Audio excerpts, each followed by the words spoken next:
Make sure you download the Woodward Sports app in the App Store and the Google Play Store today. Take Woodward Sports with you wherever you go and listen live on your phone or mobile device.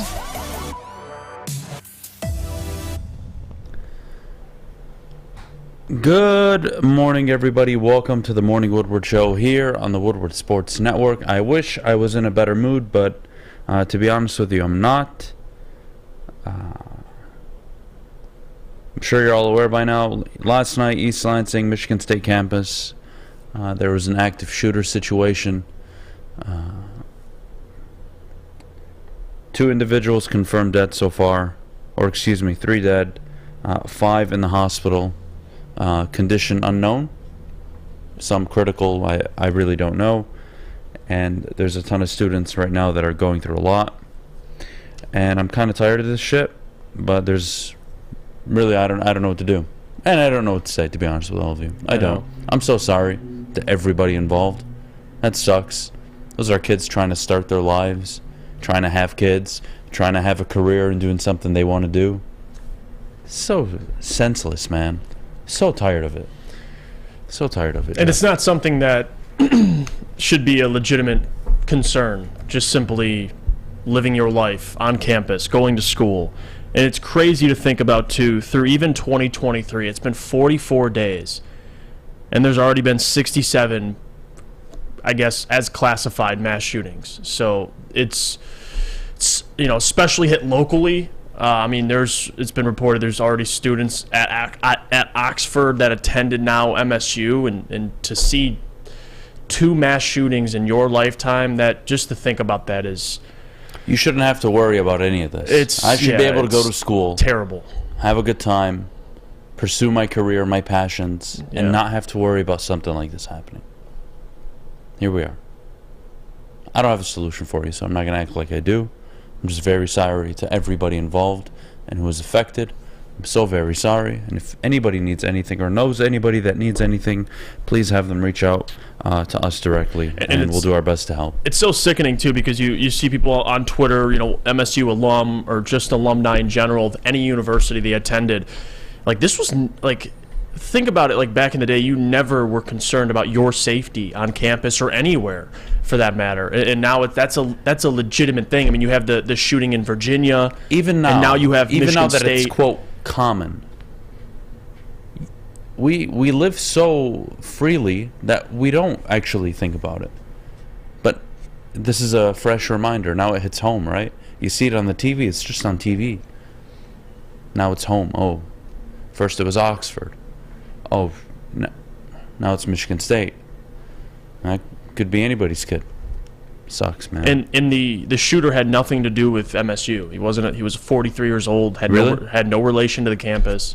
Like, this is just a sick individual. There you go. That died via self-inflicted gunshot wound, which makes matters even worse because there won't be any justice that will be truly served. I mean, that's probably the worst part about these things. There's never equal justice when people are killed. So no, I don't believe in that. I think he ended up doing it in a lake by East Lansing, something like that. Yep. Well, look, we're going to try to move on. Again, we'll open arms. Anybody needs anything, knows anybody that needs anything. I texted Owen, by the way. It was the first person I thought of. Owen works here, by the way. He's safe. He's okay. So, that's great. But we'll get the show started. It's going to be a fun show today. I hope you enjoy it. We got a lot planned. Scottie Montgomery coming up at 8:15 and linked to be an offensive coordinator. How? Didn't you just accept the job in Detroit? 8:30, the biggest needs the Lions must address in the offseason. 8:45, Duren and Ivey, a rookie check-in with Jeff Iafrate, his thoughts on the 2 rookies. 9 o'clock, James Wiseman. The trade's going to go through. Golden State will go through with it, which means Wiseman is confirmed to Detroit. Jeff's thoughts on James Wiseman. Can he be a success in Detroit? We'll get Brandon on later as well. Favorite moments from the NFL season, and of course, mock drafts. Why not? Let's have some fun today on a Tuesday. But we'll start with the Red Wings. I can't believe I'm saying this, but in February, we're opening up a show with the Red Wings. And rightfully so. They absolutely kicked ass last night. And they're getting closer and closer to really fighting for that wild card spot. And They're hot. I understand, but can I give a special shout out because you know who's leading the way? Dylan Larkin. The captain. And after 2 goals. after All-Star weekend in the 4-game stretch, he has 5 goals. Like, think about that for a second. Coming off that game and what that meant, scored a hattie, playing with the players he played with, him talking about that. Saw Toronto, the Maple Leafs, tweeting out, flirting with him a little bit. He comes back home. Completely has been lighting it up so far. Last 4 games, 5 goals, 2 assists. And, he's definitely making a case, if he didn't make one already, about how he should be paid. But, yeah, Red Wings, even coming off All-Star Weekend, they won, out of the last 4 games, they've won 3. So they're coming up on the Panthers. They're coming up on a few teams, the Islanders, even the Penguins a bit far away. It's going to be difficult. But you know what? They're 24, 20, and 8. They've won 6 of their last 10 games. They're hot right now. 3 in a row. They're looking really good. Goaltending's been good. Defense much better. Offense is just scoring on all, really in all capacity. It doesn't matter who, whether it's your defenseman, whether it's your forwards. It doesn't matter. They're doing such a good job. I'm impressed. I'm enjoying it. This is what you want. Yeah. You want to wake up in the middle of February and March, and you want to be talking about the Red Wings hopefully being relevant. And you know what? It's been a tough 6-7 year stretch. Obviously, we're all spoiled growing up, watching the Red Wings in the playoffs every year, watching them get to conference finals, Stanley Cups. We all know the history. And it's finally getting there. It's nice, though, when you start to see progression. Like, they're only, they have 56 points right now in the season. The second wild card spot's 61. So they're 5 points, technically, away from that wild card spot. Few games in hand, but... right, and a couple teams in front of them as well. But this is what we asked of them, and they're doing that so far. No matter, they started off better. Look at the Lions. At 1-6, what was the conversation? Oh, yeah, it was complete opposite of what was the conversation was at 8-2. So everything You show complete progress. Opposite. You win games. Yep. People will buy in. It's very simple. It's crazy to me. It is so simple at the end of the day. You want the adulation, the praise, you got to win. And, we'll be patient with the rebuild, whether it's the Wings, and then now you look at the Pistons. But even the Pistons now, you can't keep winning 17, 18, 20 games a year. Like, eventually you got to grow up a little bit, huh? So that's where we're at with the Red Wings. Speaking of Dylan Larkin, 2 goals last night. He's something. Whether or not they get the contract done, I'm not sure. Michael put this best. You got to pay him, but not top 5 money, even if the market is kind of leaning that way. He's been unbelievable. Andrew Kopp, you want to talk about the guys that Steve Wiseman brought in the offseason. Andrew Kopp, 2 assists last night. What about Berggren? Yeah, he's great. Another goal. He's been on fire for this hockey team. Johnny Burgers. Johnny Burgers. That's what D-Mac said the other day. Is that what he calls him? Yeah. That is a great nickname, man.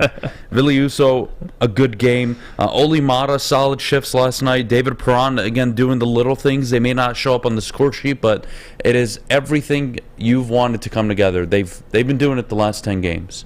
And I'm really excited about it. I really am. Looking great. Looking great. Here's what we're going to do. Kind of previewed the show a little bit. Fish, how are you, by the way? I forgot to ask. I apologize. How are you doing this morning, buddy? I am doing incredible today. It is Tuesday, Valentine's Day, so... It is Valentine's Day. I asked you that earlier, and you looked at me... Yeah, I didn't know. Thank you for the reminder. You had a smart answer. No, thank you for the reminder. Now, you know what? Speaking of which... remind me at 4 p.m. today to pick up flowers and balloons. Got it. And also, thank you, Fish. You big sporting event that returns today. Do you have any ideas? It's a Tuesday. Big sporting event. NFL's over. It can only be one thing. Okay. Champions League. Do you not know what it is? Yeah, Champions League. Am I right? Yeah, I figured. Tuesday, Wednesdays. Isn't that how they play? Mm-hmm. Yeah. See, Fish? See? I'm globalized. I can fit in. I like that. Not bad. Oh, God. Everyone's asking, you forgot. Yeah. Guys, I mean, I wish I could explain to you what I do every day. I really do. You would then understand why I forget things. But we're going to move on. We'll take a break. I told you this morning, and you seemed like you knew what was going on. So what do you mean? I said it's Valentine's Day, and you said, yeah. I said, I totally blew you off because I was just trying to get ready for the show. Oh, I'm sorry. Okay. I didn't mean that. Okay.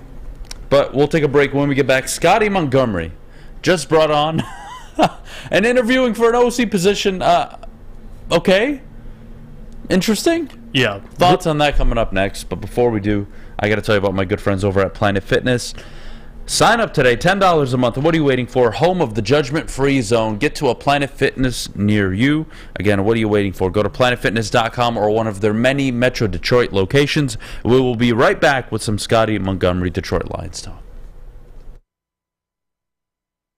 At work and at home, we're there with smarter security solutions. Featuring complete automation with customized alerts and more. For over 90 years, we've been the company that's been counted on to protect what matters most, all with personalized service and care. Right now, for a limited time, receive a free video device plus free installation with a new home system. Guardian Alarm. We protect Michigan. We are the network for Detroit by Detroiters. Welcome to the Woodward Sports Network. And we are back here on the Morning Woodward Show live, woodwardsports.com.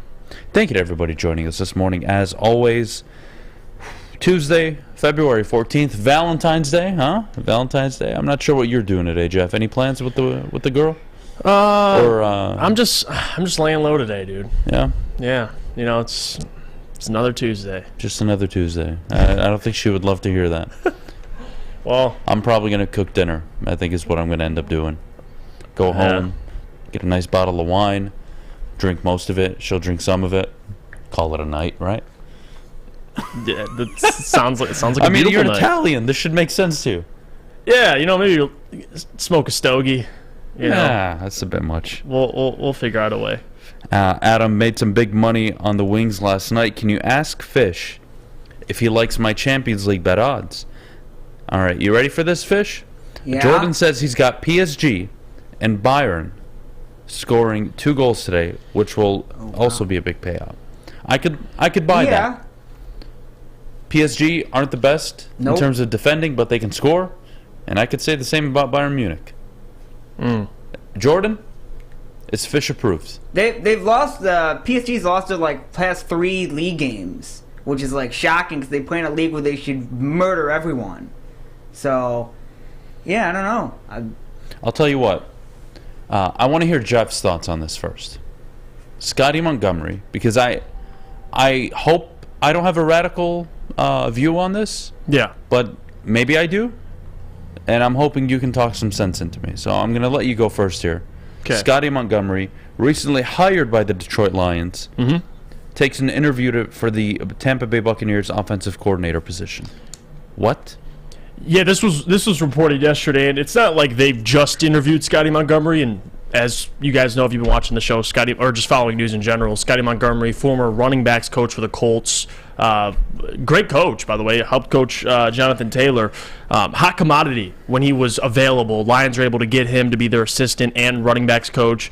The Bucs interviewed him, but the Bucs also interviewed a handful of other candidates, and I'll start reading them off because you might remember some of these. Broncos quarterback coach Clint Kubiak, which, okay, the Broncos quarterback coach, interesting. Vikings wide receiver coach Keenan McCardell. Giants quarterback coach Shea Tierney. And then they got Jaguars passing game coordinator Jim Bob Cooter along in that interview process. A hell of a name. Saints passing game coordinator Ronald Curry. There's probably 6 or 7 guys. So Scottie's just getting an opportunity. It's odd when you see he was hired and now he's getting looked at, but I don't think this is anything. I think he'll be back. If anything, this told me one thing, that this isn't the same old Lions in a way of you have to, find a good coach or you have to go get guys that other teams aren't necessarily seeking out. Like the Lions have been, at least lately, with Ben coming back and now getting Scottie, getting Deuce the first time, they're getting coaches that other organizations are very fond of and very interested in. And the fact that these guys are coming to the Lions or choosing the Lions, I think that speaks volumes. And that's really the main point I wanted to get at today, is the fact that Scottie's interviewing for the OC job for the Bucs.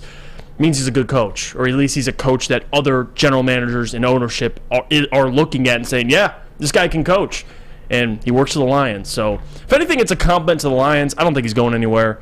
But that you could also say that about a couple guys like the Lions have. I mean, Hank Fraley, you could argue one of the better all-line coaches. We know what Ben Johnson is. AG is going to be in head coaching candidacies for the next couple years. So you don't have a problem with it? No, I don't. Actually, I love it.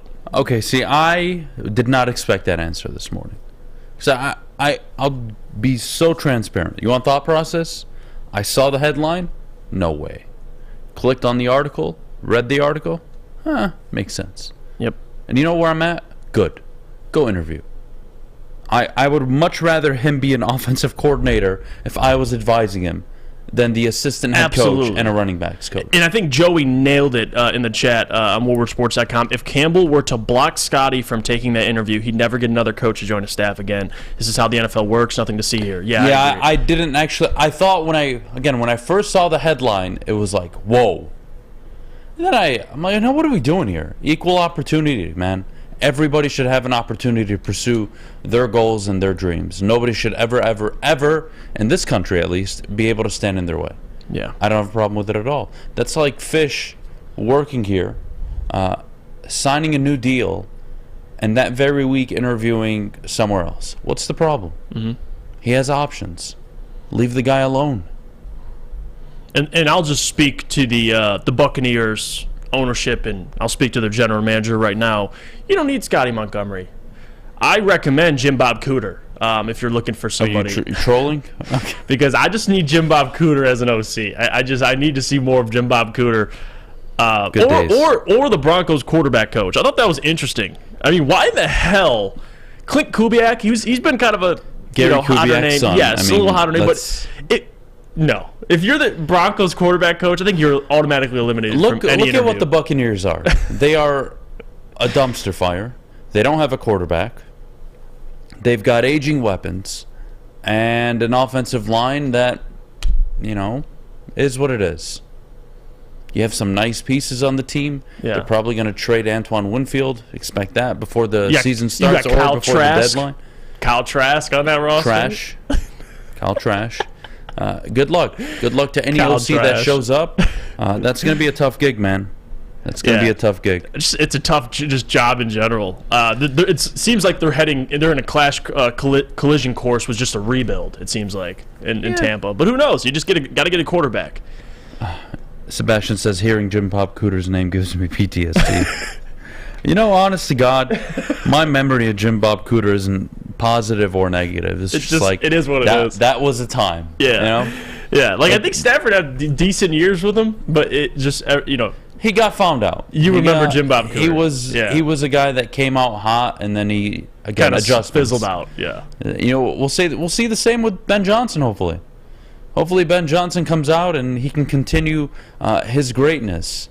Or do NFL defenses catch on to what he's doing? Did you see what Dan Orlovsky did, by the way, yesterday? No. What do you do? Shut up. What do you do? You missed it. I did. You what? What happened? Wow. All right, so Dan Orlovsky, by the way, one of my favorite people out there, breaks down, I want to say 2 scenarios. And they were both second to third down scenarios at the goal line for the Philadelphia Eagles-Kansas City game, Super Bowl, right?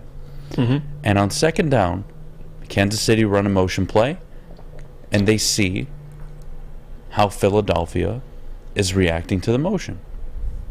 I think he called it a rock and roll adjustment by the defense. Whatever, it's not important. What's important is not only what he caught, but how Kansas City punished them, and it ended up being the Kadarius Toney touchdown and the Sky Moore touchdown. Are you talking about the corn dog? Those were the 2 plays that were set up on the second down prior that Kansas City drew up. That's greatness offensively. And shout out to Dan Orlovsky, by the way, for the best insight you can get on any team. I love Dan personally. And that play call where Toney got the touchdown, the passing touchdown, or the receiving touchdown, they called it corn dog. That was the play call. A corn dog. That's what Andy Reid said. That is hilarious. He said that was called corn dog. I want to know what playbook Andy Reid has. Which one's the cheeseburger? It's a menu. I bet double cheeseburger.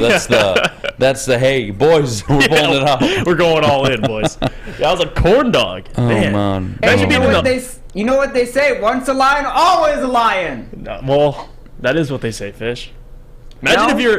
if you're a defensive No? player and you hear corn dog in that huddle, and you're like, oh, what? And he's hungry. You're like, this Hey, can't. Andy, hungry? No, it's the play, damn it. You're like, this can't be good. We're about to get torched. It's Man, over. I love when Dan breaks things down like that, though. I do appreciate the film. I mean, he does a great job. That's what you want in an offense. Yeah. You set things up. We saw the Lions do this all year with Ben Johnson. A lot of motion. How many times did you see motion where whether it was Sewell, whether St. Brown? whether it was St. Brown, Yeah. eventually they pulled it. Whether it was the jet sweep, whether it was a quick bubble screen, whether it was that little play to Penei Sewell on 4th down, I believe against who was it? Minnesota. You talking Was about? it- Oh yes, it was the against Penei Minnesota. Sewell. Yep, Yeah, yep. that was against Minnesota. Yeah. That is what being an offensive coordinator, not just an offensive coordinator, but an elite one. That's what it's about. You're playing a game of chess. Right. I'm going to make these 2-3 moves, and you probably stop me, and I'll give you my pawn, or I'll give you my bishop. But you're not ready for what I got coming up next. That, to me, is the definition of a great coordinator, offensively or defensively. Yeah. Defensively, you can show certain stunts, you can show certain packages, and then you can deviate, you can change, you can do so many things. Who said this the other day? God, I forget who, but defenses watch film too, And they get paid. And for Kansas City to identify on the spot, hey, this is going on, this is how they're reacting, here's the counter. That makes me warm inside. I think that's the difference too between good coordinators and great coordinators is long term to be able to pivot. Like you see a lot of guys, and we talked about Jim Bob Cooter or whoever. You can bring up a lot of OCs that have failed to pivot once they were figured out. Andy Reid has been relevant for 30 years offensively. Like it's mind blowing, and to still be as creative as he is, I think it speaks volumes. But I'm thinking Ben. That's why we talk about will he be figured out. I think he is creative enough, and he's motivated enough to keep switching things up. But that's what you got to do. It's a copycat league. Ben this year might have a top 5 offense. Next year, your plays, people are going to be more familiar with them, especially defensive coordinators. So got to be able to pivot, and assuming Ben can do that. So that to me is the conversation this year. By the way, Ben Johnson. Absolutely. We were high on him towards the end of Dan Campbell's first season. Led the marching band for him to get hired. Gets hired, has an excellent first season. And now we're going to have the conversation, guys. Hey, can Ben Johnson keep it going? Will he get figured out? And I'm here to say no. I don't think he'll get figured out. I think there are still limitations with this offense. Of course. People still forget it was Josh Reynolds, DJ Chark, no Jameson Williams for most of the year. So what are you going to do in the backfield? I think you have to draft a running back later on, 5th, 6th round, no problem. If you want to trade up to the 4th round, be my guest. I don't mind, but I think drafting fresh legs is a must. You need Jameson Williams to have his breakout season. Amon-Ra continue to get 100 catches a season, no problem. That's all you can ask for, no? That's all I can ask for. Do I think Goff is a top 5 quarterback in the NFL? No. Do I think he played at a top 10 level last year? I do. But he's not... I'm not running to the podium picking him over a handful of guys. Right. So, there are limitations with the offense. It will struggle at times. But I think for the most part, you're going to get a top 7 offense next year. And Ben Johnson will probably get offered a job. Right. That's my expectation for next year. I'm not putting top 3, top 5. I'm going to say top 7. Give me a top 18, top 19 defense, and I think the Lions are in business to take the North. Yeah, I don't want to say they caught lightning in a bottle, but it's hard to go from top 4 or 5 in scoring to go to 2. They did that without Jameson Williams and no Right. DeAndre Swift most of the year. So those guys are healthy. there is some madness to all of this. There's a method to it. Yeah. I'm in love with it. I'm in love with it. I'm in love with Ben. I love what he's done for the offense. And you know what? Again, I don't want to talk about Ben Johnson without bringing up Dan Campbell. Absolutely. Because I think he's the enabler for all of it. He doesn't get enough credit. If you think the Lions' offense isn't as dynamic or unpredictable, if Ben Johnson leaves, I have news for you. Ben Johnson is coaching through Dan Campbell. I'm not saying it's all Dan, but he is the enabler. He gets the credit at the end of the day. He allows his OC to take chances, to struggle for a quarter or two to set things up. Very patient, aggressive at times. To me, this tandem, very good, very good. Yeah, he empowers his assistant coaches. I think that's the most important. Like, he'll trust Ben. What do you got? What play call you got? I trust you. I mean, you see, even in Philly, like Shane Steichen, as good as an OC as he is, Nick Sirianni's the play caller at the end of the day. So you don't typically see that, but you got to give credit where it's due. I think Dan's done a tremendous job, not only just with hiring his assistants, empowering them, but just finding the right individuals. And I think Ben's the right guy. So I'm not even worried about the offense. I think, if we're talking about a top 3 offense, top 5, it shouldn't have to be like that. You should have a defense that can force a punt. I think that's more preferred, but we'll see. Maybe, who knows? Maybe the defense isn't quite there yet, and you need the offense to score 30 a game again, but shouldn't be the case. All right, fair enough. Here's what we're going to do. We're going to take a break. When we get back, what are the biggest needs? I mentioned running back later in the draft, 4th round if you want to trade up, 5th round ideally. What are the biggest needs the Lions must address if they want to win the North? Not to improve, but if you want to win the North, what do you have to do this offseason? We'll go through that coming up next, but before we do, I got to tell you about my good friends over at Cousins Maine Lobster. What are you waiting for? Scan the QR code you see on your screen, cousinsmainelobster.com. Lobster tail, lobster rolls, and of course my favorite, the lobster tacos with a clam chowder soup. My goodness, on a cold morning, oh yes! Treat yourself or your significant other to a beautiful Valentine's Day lunch with some high-class, high-end, fresh lobster. Check them out, cousinsmainelobster.com. As chilly weather approaches, Big Boy's got the perfect comfort meals for you. Try our hearty classic meatloaf or our creamy Cajun chicken Alfredo. These will be sure to leave you craving for more. How about breakfast? Our stuffed potato pancakes are back with our lumberjack, blockbuster, and Santa Fe Garden. These potato pancakes will definitely fill you up. Whether it's for breakfast, lunch, or dinner, come stock up on the perfect comfort meal today. We'll see you soon at Big Boy. My name is Lee. I've lost 35 pounds on the Custom Health Center program. So the 3 biggest benefits that I've gotten from this program has been, I'm not snoring anymore, I have a lot of energy, it's great, and oh, by the way, look at this. No, I'm just kidding. No, I'm just kidding. Call us at 844-789-THIN or visit CustomHealthCenters.com for a free consultation and get started for as little as $5 a day. Get a shot up. This is for the win. All of Detroit's sports teams live on Woodward. All of Detroit's sports coverage lives on Woodward Sports. Driving the best in Detroit sports coverage. All right, we're back here on the Morning Woodward Show live. WoodwardSports.com as always. Adham, Beydoun, Jeff, Iafrate. The Morning Woodward Show, 8 to 10, Monday through Friday. Jeff, on a beautiful Tuesday, we get to talk about the biggest needs for the Detroit Lions. And not just for the team, but for them to really capture the North. Where'd they struggle this year? I'll let you start there and then tell me what they need to do.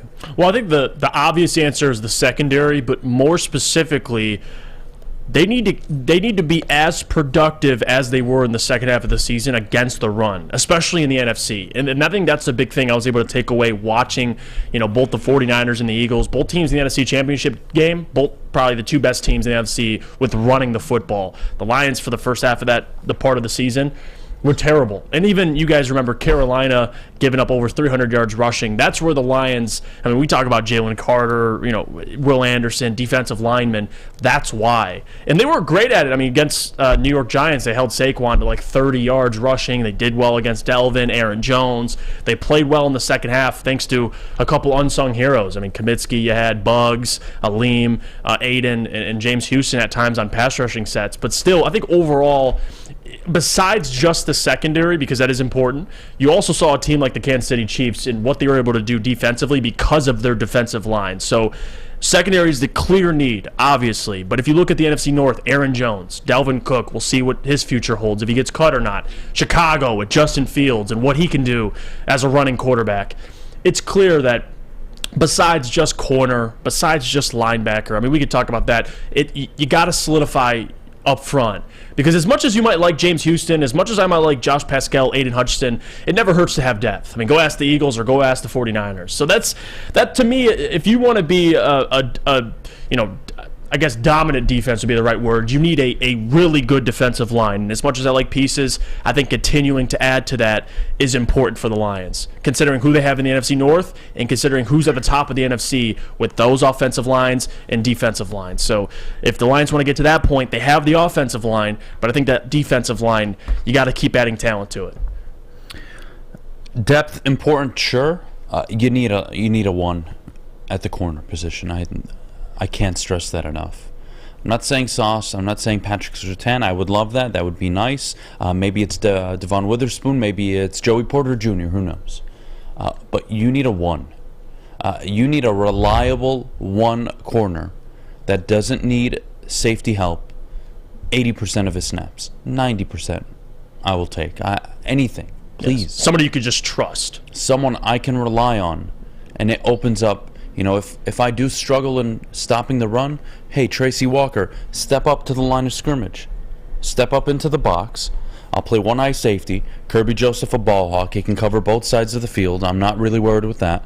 And, hey, you take care of your job. And now, here we go. We're showing more in the box. We're stronger. We have more numbers. You can do a lot here.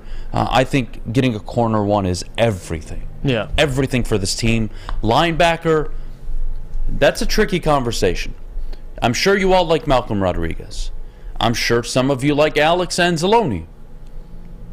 But they're both uninspiring athletically, and I think you got to add a true sideline linebacker that can just get after it, and more important than anything, pass cover.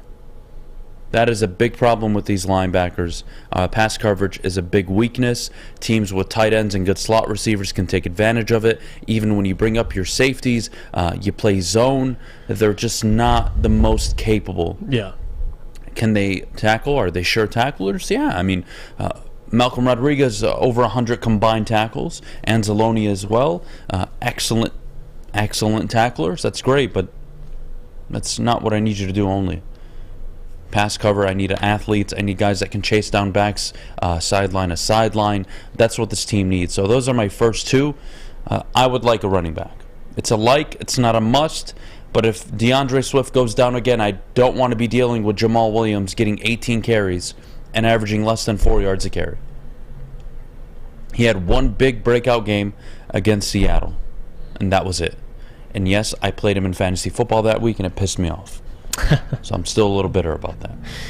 No, and I get the running back point especially, but when you talk about corner, that's obvious. I mean, you got to get a number one corner, at least somebody you could trust initially.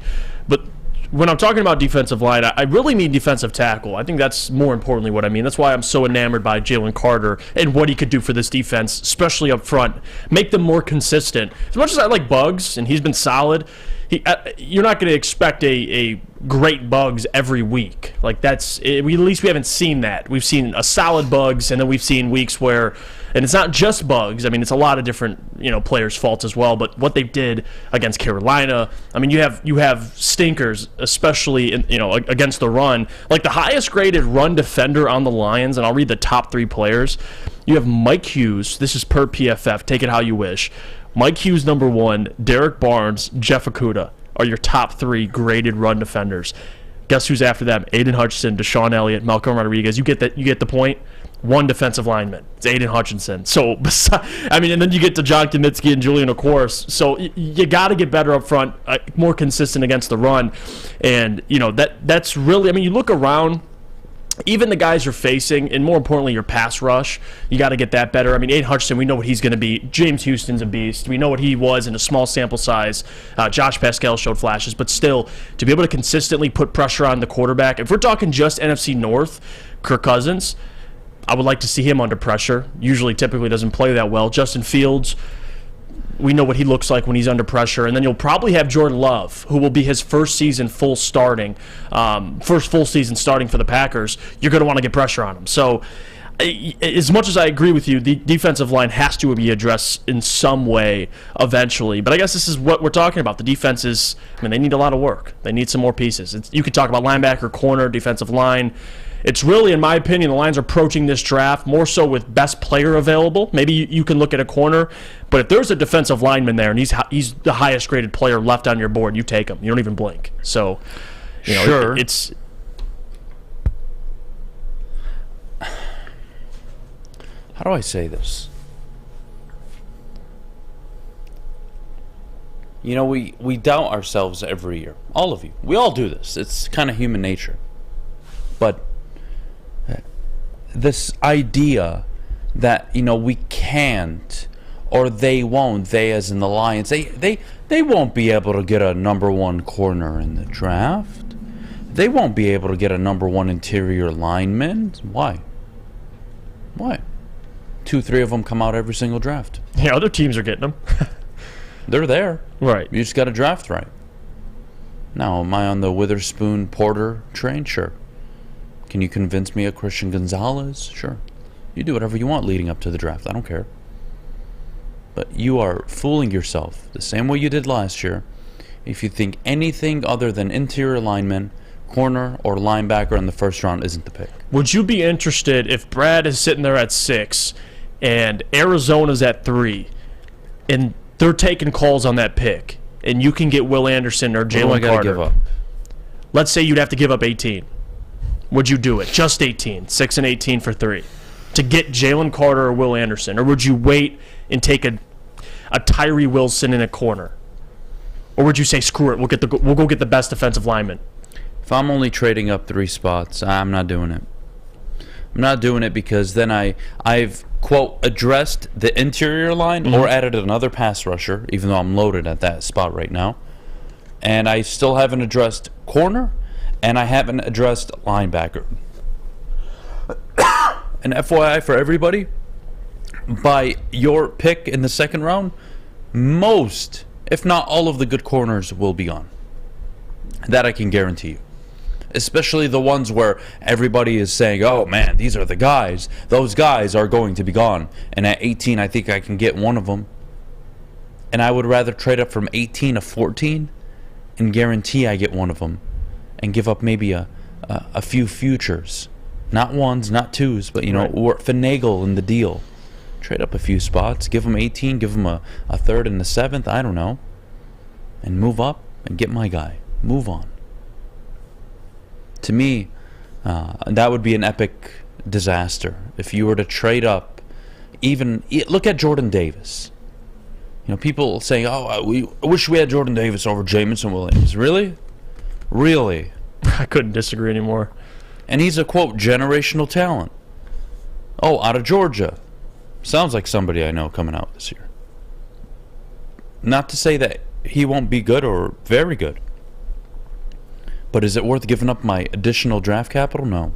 Nobody's worth that. Nobody in this draft is worth me giving up 18 and future picks to move up unless I'm getting a quarterback. If I get a quarterback, all hands on deck. Yeah. No problem. But that's not going to be the case. What if it was for a quarterback?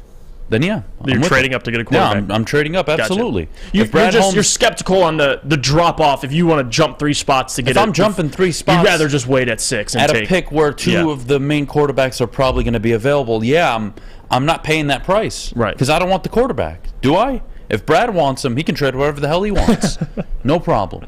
But I don't think that's going to happen. I guess it just depends on where his board falls, I guess. If he feels like Carter, there's a significant drop-off, and it's like, I'm gonna go get him, that's fine. But, yeah, you might be better just staying at 6 and 18 and taking the 2 best players. I mean, Brian Burns was selected, 16th overall, 17th overall. So it's not always top 5 guys. You can still find talent, and Brad has shown he can do that. So he hasn't really taken a corner other than Chase Lucas. So we really don't know his evaluation process on corners. So I guess we'll just wait and see. We'll see how his board falls. We'll take a break. When we get back, coming up next, Jalen Duren, Jaden, Ivey, a rookie check-in with Jeff Iafrate. Iafrate. I like it. Gave you a new name. Jeff Iafrate coming up next. He'll break down Jalen Duren and Jaden Ivey's start to their rookie campaigns. Impressed? disappointed. We'll get to all that and more coming up next. But before we do, Jeff, our good friends over at the Sports Marketing Agency. The Sports Marketing Agency helps spread awareness about mental health and substance abuse. Their new podcast, This is the S Word, helps fight the stigma about seeking help. If you or someone you know is struggling, head to thesportsma.com for more information.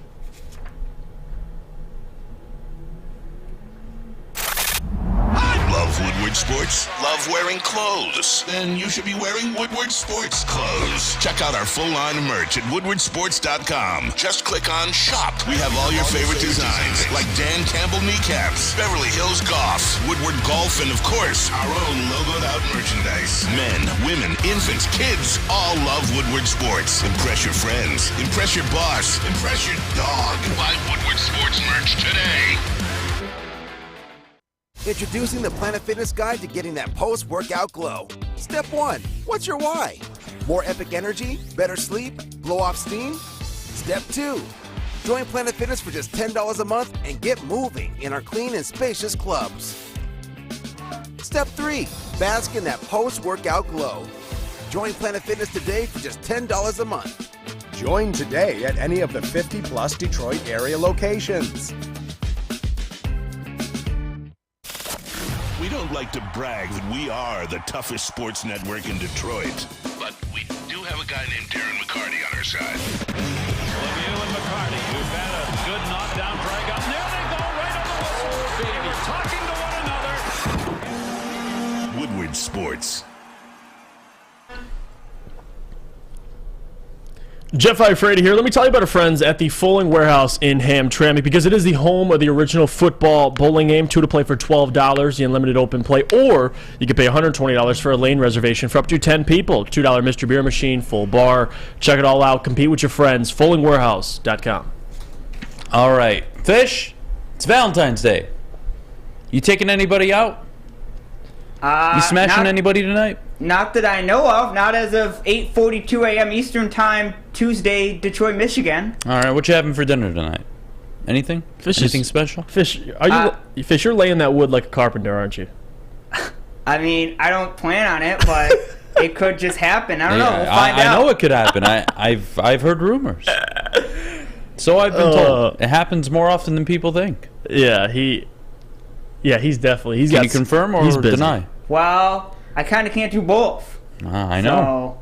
So, here we are. All I know is I'm watching Married at First Sight Australia today. Pretty juicy stuff. What is it? Some juicy stuff. Married at First Sight Australia, one of the best shows. That's the only reality TV show I watch. You watch every year. Married at First Sight Australia. You watch a reality show named Married at First Sight Australia edition. Yeah, they have an American version, but it's kind of dull. The Australian version is a little better, in my opinion. I know I'm weird, but would you marry me from the first time we met, if I was available? Would you have married me? It's hard because I already see you. I know what you look like. Well, I know, but I'm saying, go back in time. We meet for the first time. I'm single. Would you consider me? I mean, I don't know. Possibly. Am I not good enough for you? So he's ugly. Well, is what you're saying. Am I not your type? Just say it, Fish. Is he ugly? I didn't say that. I don't know. I can't tell you. Maybe. Maybe. I'm a maybe. Wow. Well, a lot of these things, like, the first reaction, they love each other, yada, yada, yada, and then they get into the experiment and they start hating each other over stuff. Well, here we go. What are we, 2 years into our relationship? I can't fucking stand you. There we go. That's what a good marriage is, though. Yeah. There's bumps along the way. Whoever says, relationships don't have fights, they're a liar. Yeah. And then they get the experts to talk about them. There's always drama. There's always marriage counseling? That I let my wife ever bring that up. I will be so out the door. Gone in 60 seconds. Less than 60 seconds. You would be debating the counselor. Like me and you. Let me ever walk into a fucking marriage counselor meeting with Fish or my wife. Good luck. There's always drama. There's they go out to parties, hang out with each other, and there's drama. Other people, kind of touching on the shoulder or whatever, or dancing with each other. What is this, for your reality TV show? Yeah, there's drama. They go bang on people's doors. Why are you looking at her phone? Get off her phone! My God. It's pretty crazy. It's enjoyable. I could see Adham talking to the counselor and then all of a sudden just bringing up Jeff Okudah and how he's 76th in coverage on PFF. He's such an asshole.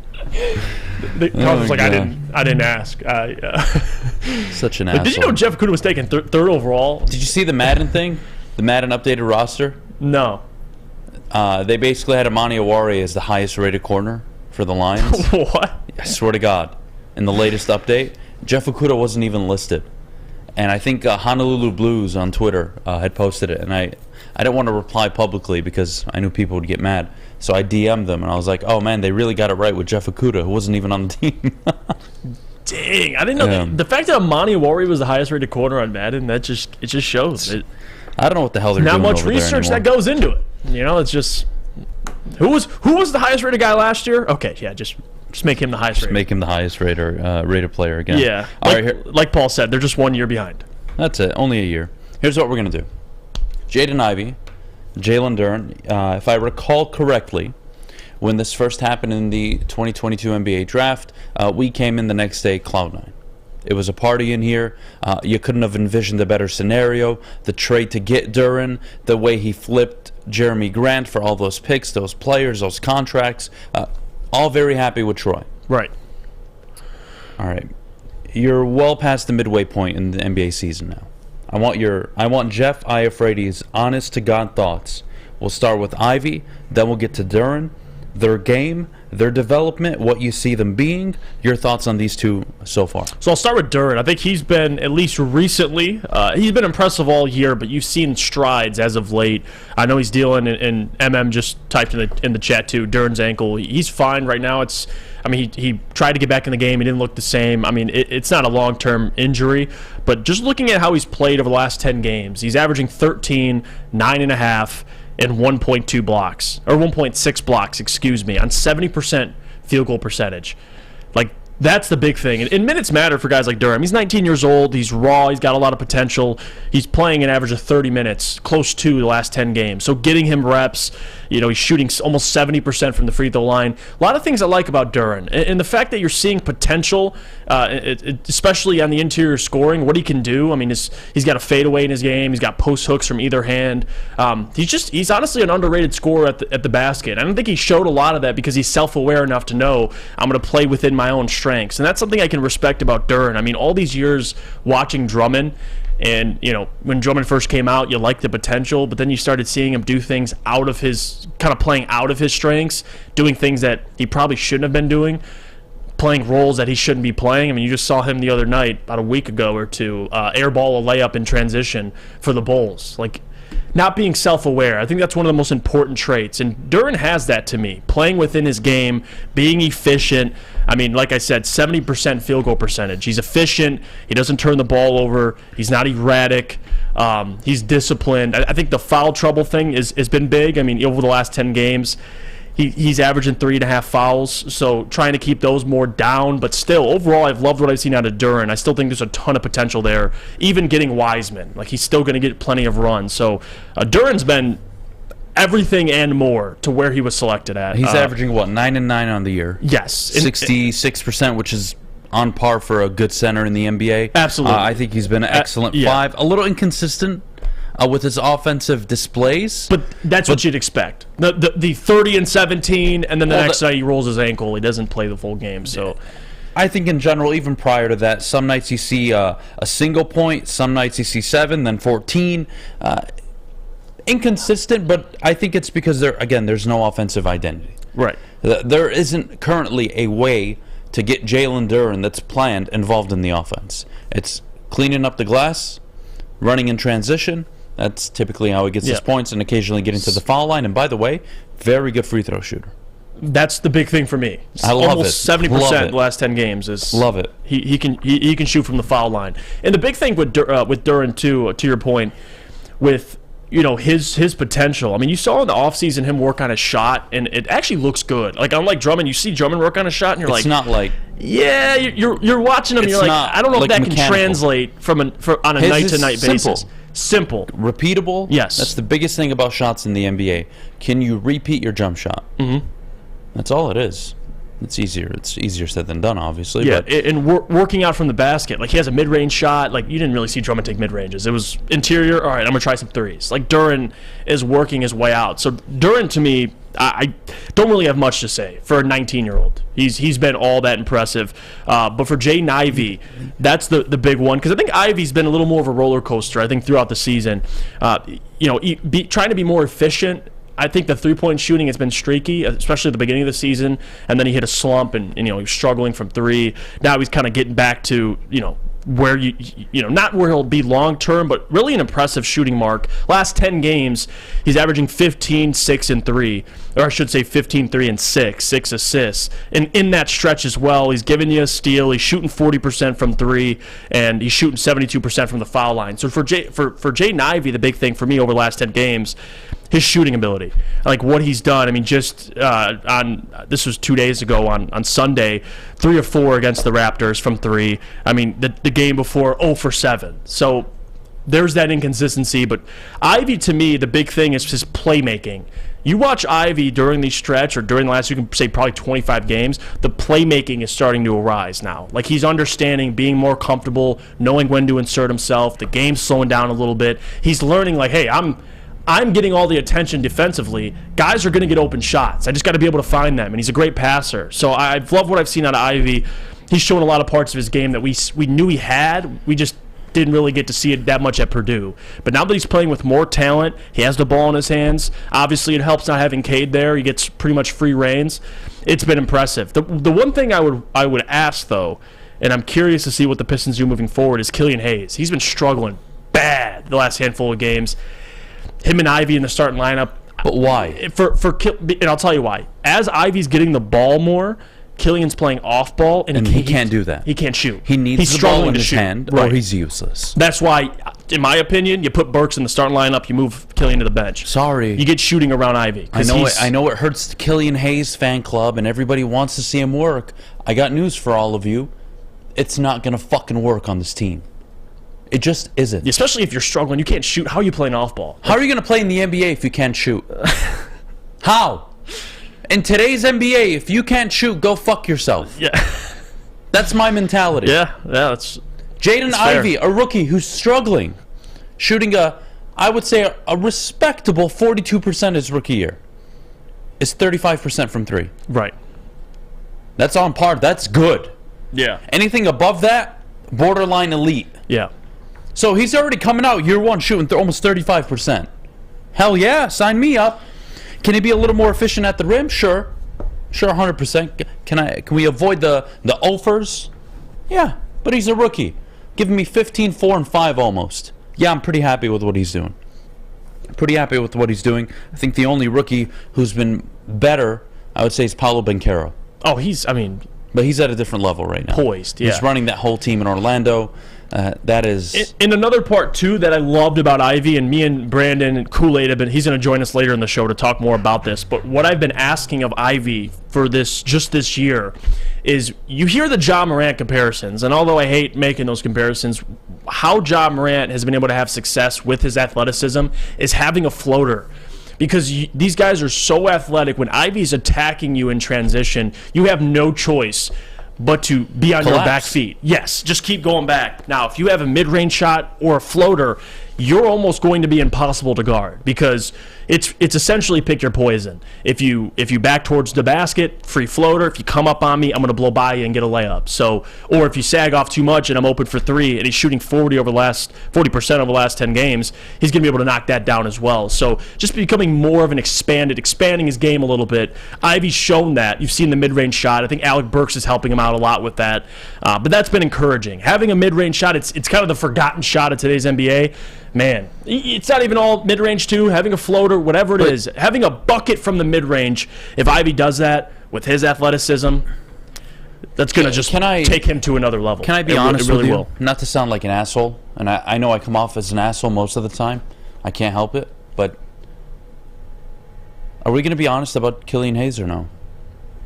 Honestly. Like, just tell me, should I keep my mouth shut? Or, because motherfucker's shooting 37% from the field. Well, averaging 10 points a game. You know how many fucking shots he has to take to score 10 a game? He's taking 10 shots a game. I don't need him taking 10 shots a game. He can't play off ball. He can't shoot. Well, he's improved from the 3-point line, Adham. Yeah, by 0.04%. Now he's shooting 30% instead of 26. My God, I've never been more happy in my life. The thing that worries me about Killian is when he's off. He's off. He's like, garbage. Last 2 games, 1 for 10, 0 for 5 from 3 against the Raptors in 21 minutes. That's too many shots in 21 minutes. And then you have against the Spurs in double OT, 1 for 11, 0 for 4. And then a handful of games later against Dallas, 3 for 16, 2 for 10 from 3. Like those... He should not be taking 10 threes. No. Even if he's on fire. You got to stop after you're 2 for 7. You got to stop at done. 1 for 5 or 1 for done. 4, 2 for 5. Stop. Yeah, so that's not your game. And it's tough because both ways, if Killian wasn't being as aggressive, you'd ask him to be more aggressive. You got to find a middle ground. You got to find some sort of middle ground. You want him to be more aggressive, but you can't be this aggressive. Aggressive and what? Attacking the paint and dishing out? Yeah. Or settling for jump shots is like probably the big thing. Be more aggressive attacking the basket. Because to take 11 threes, you're... Jeff, he's taking 10 shots a game. Yes. Shooting 37% from the field. 30% from 3. And I have to hear all these stupid fucking Twitter fanboys for the Pistons. Killian Hayes, he's got to show you. It's like the Jeff Okuda people. It's not working. How much longer should I wait before I just kick him out of town? Honestly. We sent Sadiq Bey out. He was regressing. What the hell is Jaden, not Jaden Ivey, excuse me. What the hell is Killian Hayes doing? It's garbage. Yeah. It's garbage. It's tough because I like what he brings besides he's struggling. But I like a perimeter defender. Nice. Yes. I like it too. But if you're a liability. But if you're taking 10 shots a game, go fucking play in Orlando. Get the hell out of here. Well, you want to play defense? You want to take 4 shots a game and get 2, 3, 4 assists a night? I'm game with that. Come off the bench. You're going to take 10 shots a game? Fuck yourself. But this is, again... Like, it's hard because we're evaluating a season in which is essentially a throwaway. Like, he's going to take all these shots next season. We say that, but they're developing bad habits. And this is my biggest problem with Dwayne Casey. Is you can say that, oh, there's no Cade. Where's the offense? You know the Warriors are playing without Steph Curry, right? You know a lot of their core players are injured. You know they averaged, last night they got 40 assists as a team moving the basketball? Yeah, it didn't change. You know how many teams in the NBA have done it? Only one. They've done it once. The Warriors 3 times all year. I know. Talk about fundamental philosophy where even if your star player is out, you have a default go-to option. Move the basketball. Move the basketball. Move the basketball. Make the right play. Find the right guy. It's like the Grizzlies. Move your feet. Grizzlies without John Morant. They found ways to win games. So there is nothing, and that's why I just can't stand Dwayne Casey, but we'll move on. Top of the hour coming up next. James Wiseman, you brought him up. He'll probably play tomorrow? No? Yes, he's expected to. Steve Kerr said we couldn't give him the runway he needed to develop. Yeah. Okay, fine. He'll get the runway towards the end of the season with the Pistons. How that affects Duren, all that, we'll get to that next. But before we go, I got to tell you about my good friends over at Lady Jane's Haircuts for Men. Open 10-8, 7 days a week, walk in anytime. No appointment necessary. Lady Jane's, oh my goodness, I'm choking. Lady Jane's open 7 days a week. They'll take care of you like they take care of me as always. What are you waiting for? Get to a local Lady Jane's near you. Lady Jane's, it's wicked awesome. The sports marketing agency would not be who we are without great community partners like Higuera Health and Carol Zuniga. It's an awesome opportunity to partner with your organization. Higuera Health is a comprehensive behavioral health organization. We serve children through older adults with mental health, substance use, and developmental disabilities across Western Wayne counties, and really excited to now be in downriver communities as well. Give us a call at 734-458-4601. You don't have to go to the beach, man. You don't have to get your butt crack full of sand. You just need a little chili peppers, man, to get that glowing beach chili peppers tan. Woo! With 26 locations in the Metro Detroit area and more coming, Chili Peppers Tanning is where you'll find the cleanest salons in the D. Join the Pepper Club for the best deals on unlimited tanning. Head to chilipepperstanning.com. You just need a little chili peppers, man. Make sure it's seen and heard. Corner, jumper. Tweet us, hop on the YouTube chat, slide in the DMS at Woodward Sports on all social media.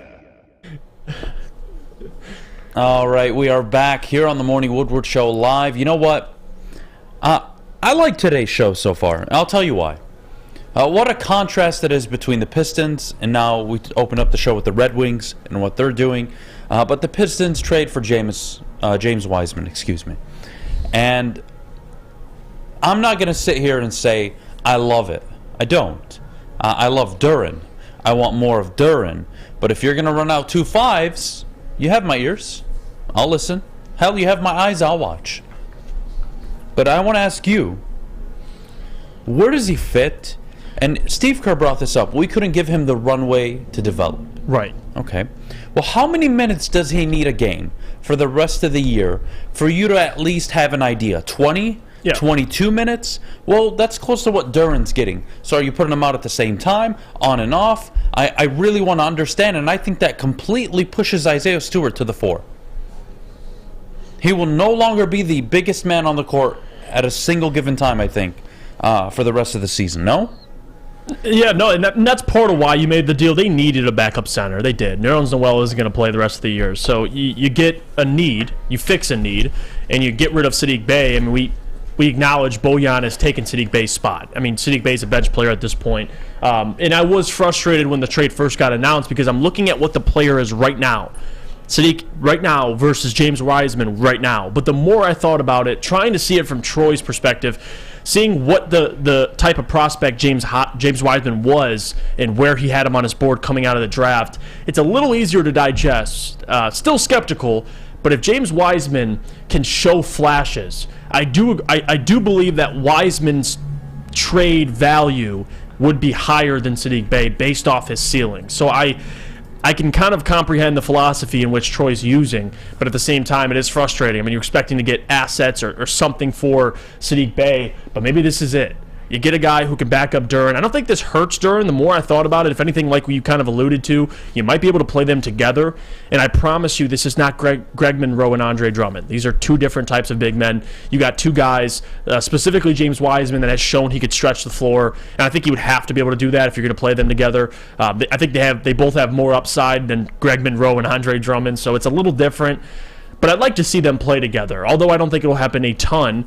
Now, to your point, you move Isaiah Stewart to the 4. You can't have Isaiah Stewart playing. He's your backup big as well as he's starting at the 4. It just doesn't make sense. So this is great depth for them. They didn't really have. You saw the impact when Duren left the court with his presence. Now you get another guy in James Wiseman that can come in. I mean, the Pistons are already almost dead last in pretty much every defensive category, specifically shot blocking. I mean, interior defense, points scored in the paint. James Wiseman fixes a lot of those needs, but it's dependent on him showing things. Like, you got to go out and show something. The last 15, 20 games, if he puts up, duds or he's not playing well, then that's concerning. But until I see that right now, I'm going to try to kind of lay off all the criticism because I don't know what Wiseman is. Like Steve Kerr said, they couldn't really give him the runway in Golden State because they can't afford to. Like, they're in win-now mode. Wiseman can't go out and afford to make mistakes. In Detroit, you're allowed now not only just to make mistakes, but to grow as a player. And now you might say, well, Jeff, Dwayne Casey, how is he going to develop Wiseman? I mean, clearly Troy differs because he wouldn't bring in Wiseman if he thought Dwayne Casey would hurt the players. So I'm not going to overreact now. I'm going to wait for these things to pan out. And if James Wiseman does not pan out, we can start to criticize Troy. But until then, all we have right in front of us is Wiseman, a guy who has a lot of potential, and I'm willing to let that play out. So until I see it for myself, I'm going to reserve the judgment for James Wiseman. I don't expect you to give me a solid answer in terms of what he will be. But I do think eventually, if he does show those flashes, he'll be more valuable than Saddiq. You weren't paying Saddiq. He's not a starter anymore. Like, where does Saddiq fit? I think right that's now? A bit optimistic for my taste. I think that's a bit much, but. Saying what? Saddiq isn't a starter? No, that his value could be higher than Saddiq's. I mean, we're talking. Would you agree? Do you think Saddiq is capped out for who he is? Yeah, he is what he is. 15 point score, 15 points per game. Could he increase by a few percentage points? Sure. Maybe. But you think this is pretty much what you got? He's a role player. So James Wiseman, you think what he's shown is what he has? He's a role player. But you can't defend. I know we drafted him number 2 overall. I think this is what Golden State took him at, in hopes of this guy would be the next Embiid, but he just isn't. But you think about it, and Sean brought this up yesterday on From Half Court too, Jalen Duren's played more minutes than Wiseman has his whole career already. Think about that. So we talk about potential. Again, I'm down to give him the runway because we're not doing anything significant anytime soon. Exactly. I don't mind. Exactly. My problem is, he's on the same contract as Saddiq Bey and Killian Hayes. They all expire at the same time. So you basically have the next 100 games to decide whether or not you want to keep this guy. I think that's enough of a runway. I think 18, 20 minutes a night is enough. Yeah. Let's see how he plays. Is he a role player? Can he develop to more than that? I don't think he's more than that. But he doesn't. It would be quite the story if he could live up to his potential in Detroit. It typically doesn't happen. You don't see players falter or get moved and they get taken so high and then they end up reaching their ceiling ever. So I'm not gonna bank on it. I'm definitely not going to bank on it. But overall, and that's why people talk about the fit. And that was, one of my biggest issues last week is you see Duren, you're like, how is this going to work? The last thing you should be concerned right now with the Pistons is fit. I mean, this roster is just a collection of young players. They don't even know. I mean, you have a handful of guys you probably will keep for the future, but there's going to be heavy reconstruction of this roster going into the offseason. There's going to be some guys that will be on the move, some changes. You have a draft pick, you have money. There's going to be changes. So saying this is the, end result as a roster, I'm not worried about fit. Go out there. You got 25 games left. Let's see who shows something and who doesn't, and then you can make decisions for the future. That's what this season really was always. It was about deciding who's staying, who's going. Which players do you not want to keep around? And clearly, we know the first one to the pound of flesh, as Neil would say, is Saddiq Bey. He's the first one out the door, so we'll see. We might look back, I'm just saying, for all the credit we've given Troy Weaver, we might look back at his first draft class, and all those players won't be here by the time their contracts expire. Mm-hmm. Probably have shipped Killian Hayes if he keeps pulling off his bullshit. And Isaiah Stewart, flexible, getting better at shooting the three. Maybe he's a hybrid four. And I like he him can stretch the floor. I like him at the four more. Than I'm comfortable with maybe that. Small ball five, but he's a guy I think you'd want to keep absolutely long term. But we're looking at that class. The first two picks didn't pan out, or was Isaiah the second pick? And then it was Saddiq Bey. Yes, Isaiah. It's Killian Hayes, Isaiah Stewart, then Saddiq. Saddiq was the last of the three picks. So by the end of their contracts, Killian and Saddiq are gone, I think. I don't know why you would want to re-sign Killian Hayes. Well, it's going to be cheap. I mean, at least you have that going. Well, yeah, for it. Saddiq again, probably would ask for. I hope to God the coach they bring in, if they do and they better, has an offensive identity that allows Killian Hayes, if he were to stay, to take 3-4 shots a night, get 18, 22 minutes, come off the bench, play good defense, play off ball if needed, but be an off ball player that defers always, or his initial catch mentality is not catch and shoot, it's catch and pump fake drive, catch pass, catch anything but shoot because he can't shoot. Then you could sell me on him staying. Yeah. But we'll see how Wiseman develops. I'm excited to watch him in a Pistons uniform. Yep. Love Duren. Love Ivey. We had this conversation. Really good. Really bright futures. No regrets so far from this past draft. I don't think you missed on anybody. And I think where you got Duren, teams in the top 10 would probably have drafted him. Looking back now. You do a redraft, he's gone by then. And that's the big thing for me with Troy Weaver, is last week when the trade was announced, I know a lot of people were frustrated, including myself, at that time. But the more I think about it, Troy has proven on multiple occasions he's fleecing opposing general managers with trades. So I can't look at this trade and say, oh yeah, Troy got fleeced. We don't really know the final result. We got to see these guys pan out. Saddiq didn't play too bad for the Hawks last night. He started. But still, I'm not going to sit here and say Troy's this, Troy's that off of one trade when he's shown us over the last 2-3 years that he's gotten some good value. I mean, Kelly Olynyk, Saban Lee for Bojan. You got Trey Lyles and Josh Jackson for Marvin Bagley. Like, he's done some pretty good trades. I'm going to give him the benefit of the doubt, but we'll see. We'll see. All right, let's take a break. When we get back, Shane Steichen announced as the Indianapolis Colts' next head coach. I want your initial thoughts on that, and then we'll get to Brandon. Brandon should be joining us pretty soon, and then we'll get to some mock drafts around 9:40. All that and more coming up. But before we go, Jeff, our good friends over at Cintron. Let me tell you about them. Cintron World is an aspirational lifestyle beverage brand with a line of sparkling, flavored energy beverages and premium bottled water. Cintron is fashionable, functional, and fun. If you're looking for premium ingredients, long-lasting energy, balanced hydration, essential vitamins, and great taste, Cintron is your top choice. Buy online at drinkcintron.com. Cintron is also available at Amazon. Get a shot up. This is for the win. All of Detroit's sports teams live on Woodward. All of Detroit's sports coverage lives on Woodward Sports. Driving the best in Detroit sports coverage. The only sports network in Detroit that starts with a W. You know, because we win. Woodward Sports, Detroit's winning sports network.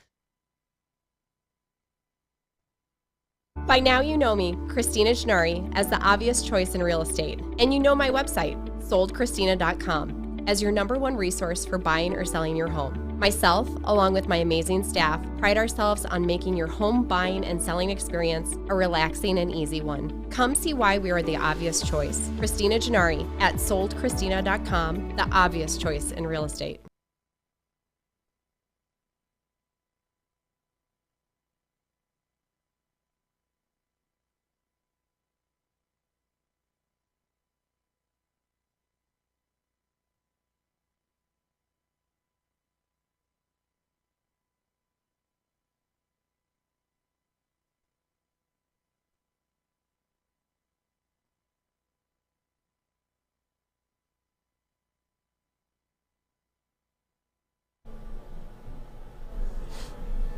You dumb fuck.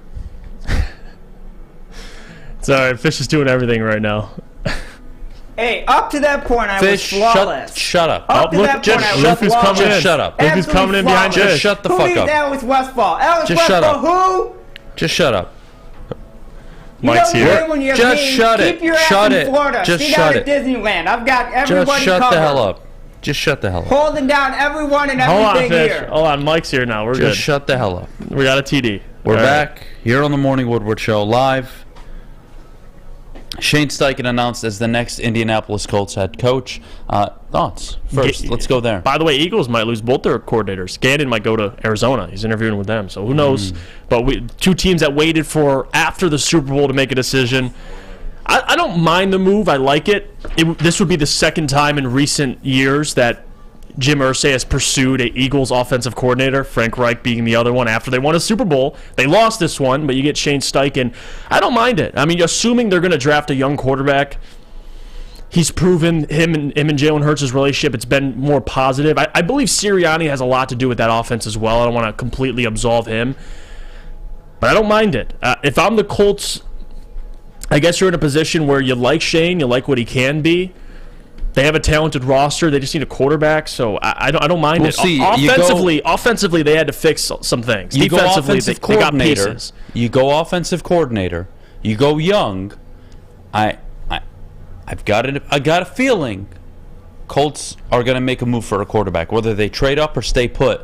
Looks to me they're taking a quarterback with their pick, no matter what. Right. Yeah, I would agree. That would be the move. If I'm a young offensive coordinator, I'm taking over a job with no quarterback. Hey, you know what? This is a direction we're going to go in. Michael Pittman, Jonathan Taylor, a good offensive line, a decent defense. We'll make something out of it. Still got a lot of work to do. Got to add a second wide receiver. Got to add more depth at the offensive line. But hey, here we are. And if anything, you know what this tells me? Shane Steichen, by the way, go for it, hasn't been an OC for that long. What, a year? 2 years. He was, well, technically, he had his first shot as an interim offensive coordinator for the Chargers in 2019, but he's only had a couple seasons. So if anything, this tells you, Ben Johnson, like Shane Steichen, if you think he's impressive, which he is, this tells us that maybe Ben... It tells you where it's going. It absolutely. Like, if Ben had a couple more years on his belt, I think this Colts job would have been his. I think teams get a little more skeptical. Ben, if he wanted to leave, would have a job. I think, number one. Number two, that's where this is going, man. Yeah. Like, people need to stop getting in their own way. If you're an offensive-minded coach and you just so happen to be young, and you're an offensive coordinator, you're probably getting a job if your team has success. By default. Absolutely. You're getting interviewed. And you know who hasn't gotten a job yet because he turned down the Jags job? Byron Leftwich. You know who hasn't gotten a job because he turned down a few jobs early on when he was a hot commodity? Kellen Moore. So Ben Johnson, yeah, he could totally mess it up, or it could work in his favor. Who knows? And that's the risk. What I know for a fact is this is where the NFL is going. And if I'm a Colts fan, even if Steichen doesn't work out, damn it, we swung and missed on a young-minded offensive coach. Yeah. I can live with that. Don't bring me a defensive coordinator. Don't bring me an old fart. Go get me a quarterback. Let's invest in our next franchise quarterback. Let's hope to God we get 60-70% of what Andrew Luck was. Right. And let's move forward. That's what the Colts need to do. I like to hire. Do I think he's a home run? I don't think he's Kevin O'Connell. Well, we don't know yet. I had more information with Kevin O'Connell. At least he was walking into he walked into a situation that made sense. Right. Kirk Cousins, Justin Jefferson, a lot of weapons, but also I saw him coordinate a whole season with Matthew Stafford in an offense with no run game. He had solutions to their problems, him and Sean McVay did. And I've seen Sean McVay disciples leave and have success. So for me, Kevin O'Connell was an easy one to predict. I don't even think it was impressive. I thought it was a home run, easy, or a day one you figured it out. Do I think Steichen can work? Yes. Is it the mold of the NFL? Yes. I got no problem with it. And look at the AFC South as well, and now that the offseason's passed, you got the Texans now with D'Amico, you got the Colts now with Shane Steichen, you still have Vrabel and Doug Peterson in that division, so I think the Jags still their division to lose, but a lot of some up-and-coming coaches. 2 great coaches already and 2 coaches that we like, so it'll be interesting to see the AFC South. Quarterbacks decide divisions. Absolutely. Who won their divisions this year? You could say the best quarterback. Bengals. Typically. Joe Burrow. Maybe besides the South, Trevor Lawrence, Jaguars. The East, Josh Allen and the Bills. The West, Mahomes and the Chiefs. Go to the NFC. The NFC East, Jalen Hurts. Surprise, surprise. Yeah. Now, you could argue Jared Goff was better than Kirk, but, things happened. Kirk Cousins had a good season, though. Yeah. So you could argue he had a very good season. So right. I'm not going to diminish the value there. You go to the South. The South is a joke. We're not going to acknowledge the NFC South. We'll go to the West. Yeah. Best quarterback won? No, not necessarily, but the best team did, and it didn't matter who their quarterback was. So they are the exception. But you show me the quarterback, I'll show you the success. The Colts, if they want to compete in the AFC South, they got to get a quarterback. And I think they spend a pick on Will Levis or C.J. Stroud. That would be my guess. I think that you start to see these mock drafts and you see quarterbacks being mocked to different places. When the draft starts, you could argue there could be 4 quarterbacks taken in the top 10. What's the 4th? Because you got Bryce, C.J. Stroud, Will Levis, and I think Anthony Richardson. Anthony Richardson in the top 10? I'm not saying it's right. I can just see a team doing it. I can. Guys, especially who's in the top 10. Let me give you my advice. This is free. This is a free consultation with Adham, okay? To all you NFL GMs and scouts. I don't give a fuck what quarterbacks look like throwing in their underwear. Okay? I don't care at all. Cool? That would be my advice. Don't fucking inform your opinion on a guy throwing in his underwear. Having said that, Anthony Richardson on the field at Florida, dynamic, explosive running. Cannon arm, struggles with short intermediate routes. Yes, you can teach accuracy, but you can't teach touch. You can't teach athletes to play the quarterback position. They're born quarterbacks. I am not spending a first-round pick on Anthony Richardson. Now, you want to spend a second-round pick, a third-round pick? I'll be my guest. Be my guest. No problem at all. But if you spend a first-round pick on Anthony Richardson, go fuck yourself. I'm telling you, teams like that, teams. You see potential, you see upside. Teams think they can help a player reach that. And Anthony Richardson, you can't deny there's a lot of upside there, whether you like him or not. I mean, No. See, this is what you guys can't do with me. Funky, I love you a lot. I respect a lot of the things you're saying here, but you don't tell me the face I make is similar to what people made with Patrick Mahomes in college. Well, Patrick Mahomes in college. Do I even need to go through it? Yeah, I wouldn't compare it. It's not even close. Yeah. He played at a Big 12 school where he flung the goddamn football around everywhere, and his last season in college threw for 5,000 yards, 40 touchdowns, and 10 interceptions on 66% completion percentage. So it's not... Miss me with the idea that Anthony Richardson, we could be, the next Patrick Mahomes. Yeah, you know what? I'll admit it. I wasn't doing a show.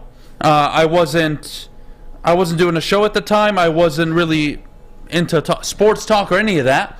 I'll tell you, I laughed at the Josh Allen thing. I'll openly admit, I laughed at the idea that the Bills took Josh Allen. That you can get me on. But miss me with a Patrick Mahomes comparison. Anthony Richardson, hyper talented, huge arm. What does that sound like?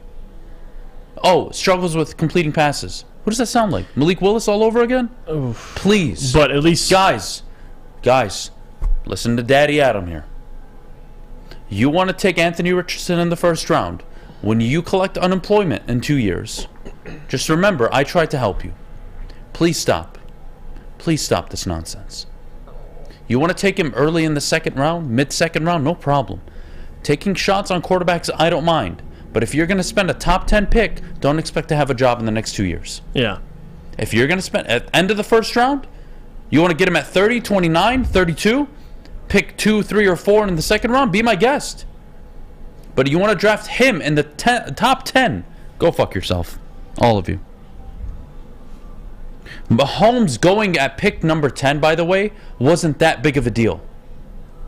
It actually wasn't. If I remember correctly at the time, maybe I'm naive, but when the Chiefs traded up, that was look what the Chiefs did here. Yeah, everybody thought they were trading up to get Deshaun Watson actually at the time. Right. And he went pick 12. The Saints actually assumed they could get Patrick Mahomes. And they were sitting at 11, weren't they? Yeah, Sean Payton, it was a private flight he made out to meet Mahomes. It was this whole thing. Mahomes I don't want to hear it. And Mahomes, as a prospect, was infinitely, further ahead under Cliff Kingsbury at Texas Tech than what Anthony Richardson has been at Florida. And that's why you're saying it's not even close. It won't be the same shock value with those two players. It's totally different. Right. That's the point you're making. I had a kick throw for 5,000 yards in the Big 12 and a pro-style offense going empty set 60-70% of the time. Yeah, only threw 10 interceptions. Not bad for a team that wasn't even good. Right. And Anthony Richardson, Texas Tech. Anthony Richardson. To his credit, did play in the SEC, but I get what you're saying. I do. I'm not in love with Anthony Richardson. I'm willing to admit he will go probably top 10, top 12. We are comparing a guy that threw 327 passes and completed 54% of them, who threw 17 touchdowns and 9 interceptions and 2,500 yards. He threw half of the yards Mahomes threw, less than half the touchdowns, and as many interceptions on 200 less attempts. Think about that. I really try not to get upset.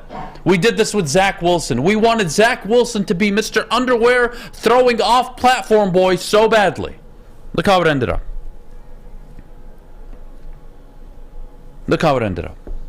Patrick Mahomes, prior to his draft, was expected to be a mid to late first round pick on a team that wanted/needed a quarterback. No, nobody expected Patrick Mahomes to be who he was. If anybody had a sniff of it, he would have gone number 1 overall. Nobody knew, not even the Chiefs. But the Chiefs knew enough to want to take a chance on him. They traded up to 10, and they got him. Yeah, in front of the Saints. If a team trades up to 15, 18, 20, 22 for Anthony Richardson, that's a project. I don't mind. Sit him for a year. But you take him in the top 10, you're not sitting him. In reality check, Josh Allen played, Lamar played, all these guys played. You go to quarterbacks just in the top 10, Burrow, Herbert, Tua, they played. You don't sit these guys. Anthony Richardson is a project. I'm not a fan of it. Please, guys, don't do this to yourselves. I'm saving you a lot of time and money. I promise you, and I'm saving your jobs. You don't draft Anthony Richardson in the top 10. If you do, you won't have a job in 2 years. And the only team... Here, how about we do this? I can't believe I'm going to say this right now, so please don't skew what I'm about to say, Jeff, but please understand where I'm coming from. Okay. Look at the 10 teams in the top 10. I'm looking. Who is equipped day one to support Anthony Richardson as a starting quarterback? There are only 2 teams, in my opinion. The Lions and the Eagles. Eagles aren't taking him. The Lions aren't taking him. The Seahawks don't want him. The Bears have Jalen, Justin Fields. Arizona have Kyler Murray. Right. The Texans are taking Bryce Young. The Colts are probably going to take Levis. Stroud's going to go somewhere. Maybe Raiders. I don't know. Maybe they go Paris Johnson. I don't know.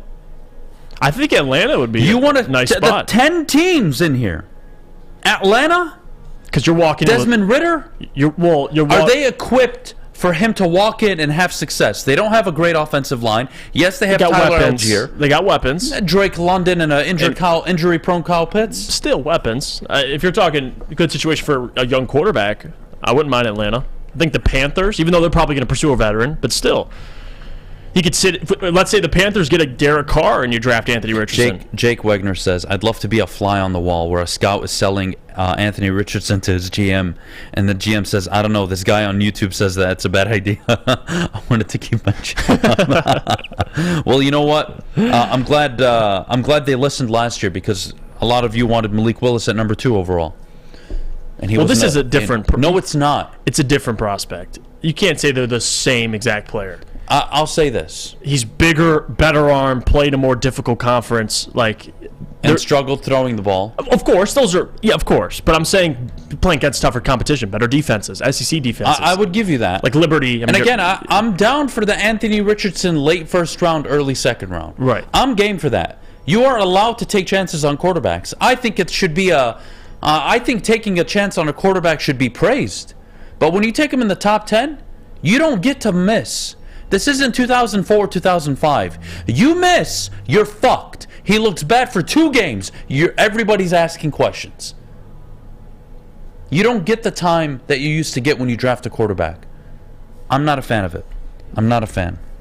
Can't wait till we do our mock drafts. We'll find out a lot. I can't wait. When we get back, we'll continue the conversation. We'll dive in a little bit. We'll go through some mock drafts. We'll wait for Brandon to get in, and we'll talk to Brandon. But before we go, Jeff, our good friend over at Guardian Alarm. Let me tell you about them, guys. Guardian Alarm, it's a new year. Let Guardian Alarm offer you customized solutions from real experts. Their professional technicians take the time to recommend security and automation solutions specific to your needs. They also have 24/7 professional monitoring. Call them any day or night and know that a Guardian team member will stay on the phone with you for as long as you need. Your safety and security deserves technology that's been proven to work and people who have been proven to care. Call 1-800-STAY-OUT for more information. Everybody, stay out. Introducing the Planet Fitness Guide to getting that post-workout glow. Step 1. What's your why?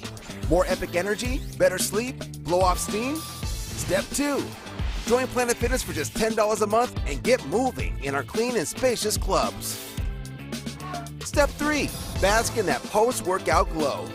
Join Planet Fitness today for just $10 a month. Join today at any of the 50-plus Detroit area locations. It's a great day to get some Centron in your life. Okay. There it is. Centron, here we go. Gotta grab the cranberry. Oh wait, it's 2 for $4. Gotta double up with the classic as well. Centron World, baby. Centron, available at select Kroger's, and if you wanna know how, go to @CentronWorld.com. You get dope like me. You know what? Why wait?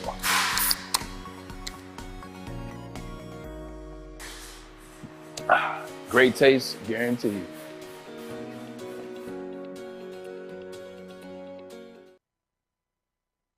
At Alta, uptime matters. Alta Equipment has everything you need to get the job done. If you have a big project coming up, contact Alta. They'll have you covered. Call them today, 844-GO-TO-ALTA. That's 844-GO-TO-ALTA today. Hey, I did my job for once. Thank God. We're back here on the Morning Woodward Show live. WoodwardSports.com. Wait. Cranberry. Spam that Braylon emote, man. It makes my morning. That and Centron. All right. Jeff, you pulled some mock drafts. I'm going to let you lead this because apparently I'm going to be upset by this. Yeah, because we're getting to mock draft season, and we're actually going to start taking entries as well, and we'll give out information from the fans, because we did this last year. We reviewed fans' mock drafts on the show live, gave our reactions, and we're going to get into that, our mock drafts. That's all going to start soon, but for the meantime, I want to throw up some mock drafts that are currently out already, and this is... Can I take a guess? Well, let me give you the backstory. So NFL.com, they have Chad Reuter. He's a draft analyst. He came out with this yesterday. Chad Reuter. Chad. That's his first name? Yes. I'm off to a horrible start. Okay, so Chad Reuter put in hard work. Mike. So before we go, who do you think they took at 6? And who do you think they took at 18? Positions. You don't have to maybe names, but positions. Can I get one hint? Am I going to be upset? Potentially. At pick 6. At one of them. I won't tell you which one. You're not going to say which pick? No. But you might like one. I don't know, but you're not going to like the other. I'll tell you that. Michael Mayer, Joey Porter Jr. Okay, so throw up number 6 if you can, Mike. This is 6. Christian Gonzalez at 6. Okay, and for the podcast listeners, I'll read the description. Usually, this is per Chad Reuter. Usually, there's a cornerback who takes a big leap, figuratively and literally, at the NFL Scout Combine. My guess is that it's Christian Gonzalez this year. The Oregon defender size, 6'2", 201, and athleticism will likely impress scouts who, if they haven't devoured it already, will turn to the tape where they'll see aggressive play and very good ball skills. Gonzalez could help alleviate some of the pressure on the Lions' previous top 10 corner selection, Jeff Okudah. Adam, your reaction? Who wrote this? Chad Reuter? Yeah, Chad Reuter. The man, the myth, the legend. Give me a second. I'm going to DM him on Twitter. No, don't do that. Chad Reuter, you said? No, R-U-D-D? You're going to do... Yeah. It's R-E-U-T-E-R. Oh, it's Reuter. All right. Reuter, yeah. Are you DMing him? I don't know I if told him go fuck himself. What is it? The position? You don't like Christian Gonzalez? What is it? I guess Bro, this is... You're going to take the 4th best corner, maybe, and make him the first corner off the board? He said he assumes he will crush the combine, so this, I guess... And I assume my mother had a dick at one point, but she didn't. That's a bad assumption. The fuck, man? You know, I was a girl at one point. You were? Okay. I technically was. Gotcha. And here I am. Now I'm a dude. Jesus Christ. Christian Gonzalez. So this is the one... Yeah. Is this the one I'm supposed to like? Hold on. Well, yeah. What's 18? Hold on. 18 is Michael Mayer, isn't it? Hold on. Son of a bitch. Hold on. We haven't gotten there yet. Hold on. Slow your roll. So let me read you some of the selections that were around the Lions. Okay, so they had Bryce Young, number 1, to the Texans. The Texans traded up. Good pick. The Colts traded to number 2. They took Stroud. Good pick. Number 3, the Cardinals stay put, take Carter. No problem. The Bears are at 4. They trade back. They take Will Anderson. Great pick for them. Panthers, Will Levis. And then the Detroit Lions. I understand it. No problem. And who's after? And I'll give you some picks that were after the Lions. So Miles Murphy goes 8 to the Falcons. Tyree Wilson goes to the Seahawks. And Bijan Robinson goes 10 to the Eagles. They got Bijan going in the top 10. Honestly, I understand the disagree Bijan or not, thing because I actually like it. Because Philly are loaded. And you have to pay Miles Sanders. I don't mind it. Yeah. I actually don't mind it. It's a bit much for me. They have 2 first-round picks. They don't need to take them at 10. They can go add another defensive player to that team. Probably corner, to be honest, because they're going to lose one of them. So if I'm Philly, I go corner there. And I go Witherspoon or Joey Porter Jr. Those are my 2 favorite corners on the board right now. Especially because of lines to Christian Gonzalez. Jesus Christ. Okay. Okay. At 6, I don't like it. Okay. At 18, you could sell me on Christian Gonzalez. Okay. You're not selling me at 6. And I'm going to be honest with you. I think you probably could have gotten him at just looking. It's Michael Mayer, isn't it? Well, hold on. People are spoiling it in the chat. Is it Michael fucking Mayer? All right. Who wrote Mike, this shit? throw up 18. Throw it up. So, Son of a bitch. Hey! Son of a bitch. So Michael Mayer gets selected. Now, leave it up, Mike, because I'll read the description of why he took Michael Mayer. So Chad writes, Mayer might end up as the 2nd tight end off the board. Wow, love that. He's the first tight end taken, but he says he might end up as the 2nd because he's not as quick twitch as Dalton Kincaid and others at his position. The Lions happily select the Notre Dame standout, though, as his reliability as a pass catcher and tenacious blocking reminds me of Raven star Mark Andrews. So Lions got Mark Andrews.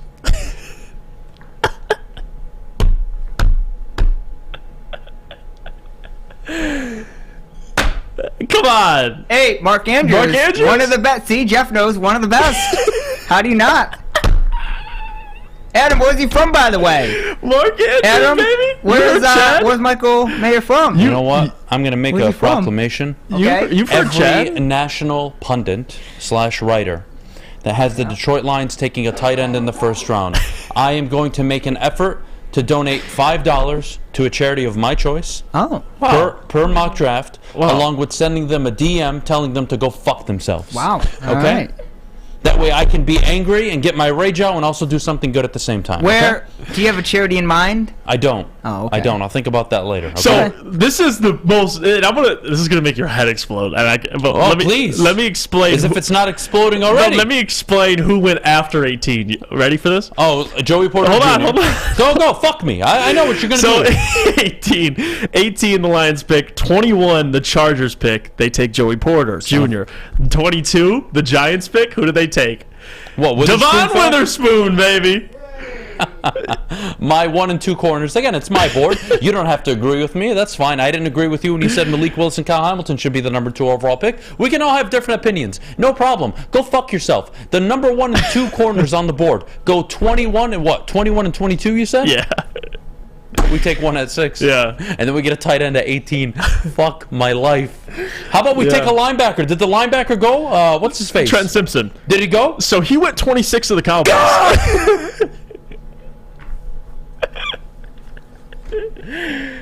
Oh my Why? God. Why? I don't even care. I don't care that people have different opinions. You can. But can you legitimately argue a first round pick for a tight end? No. For this offense? No.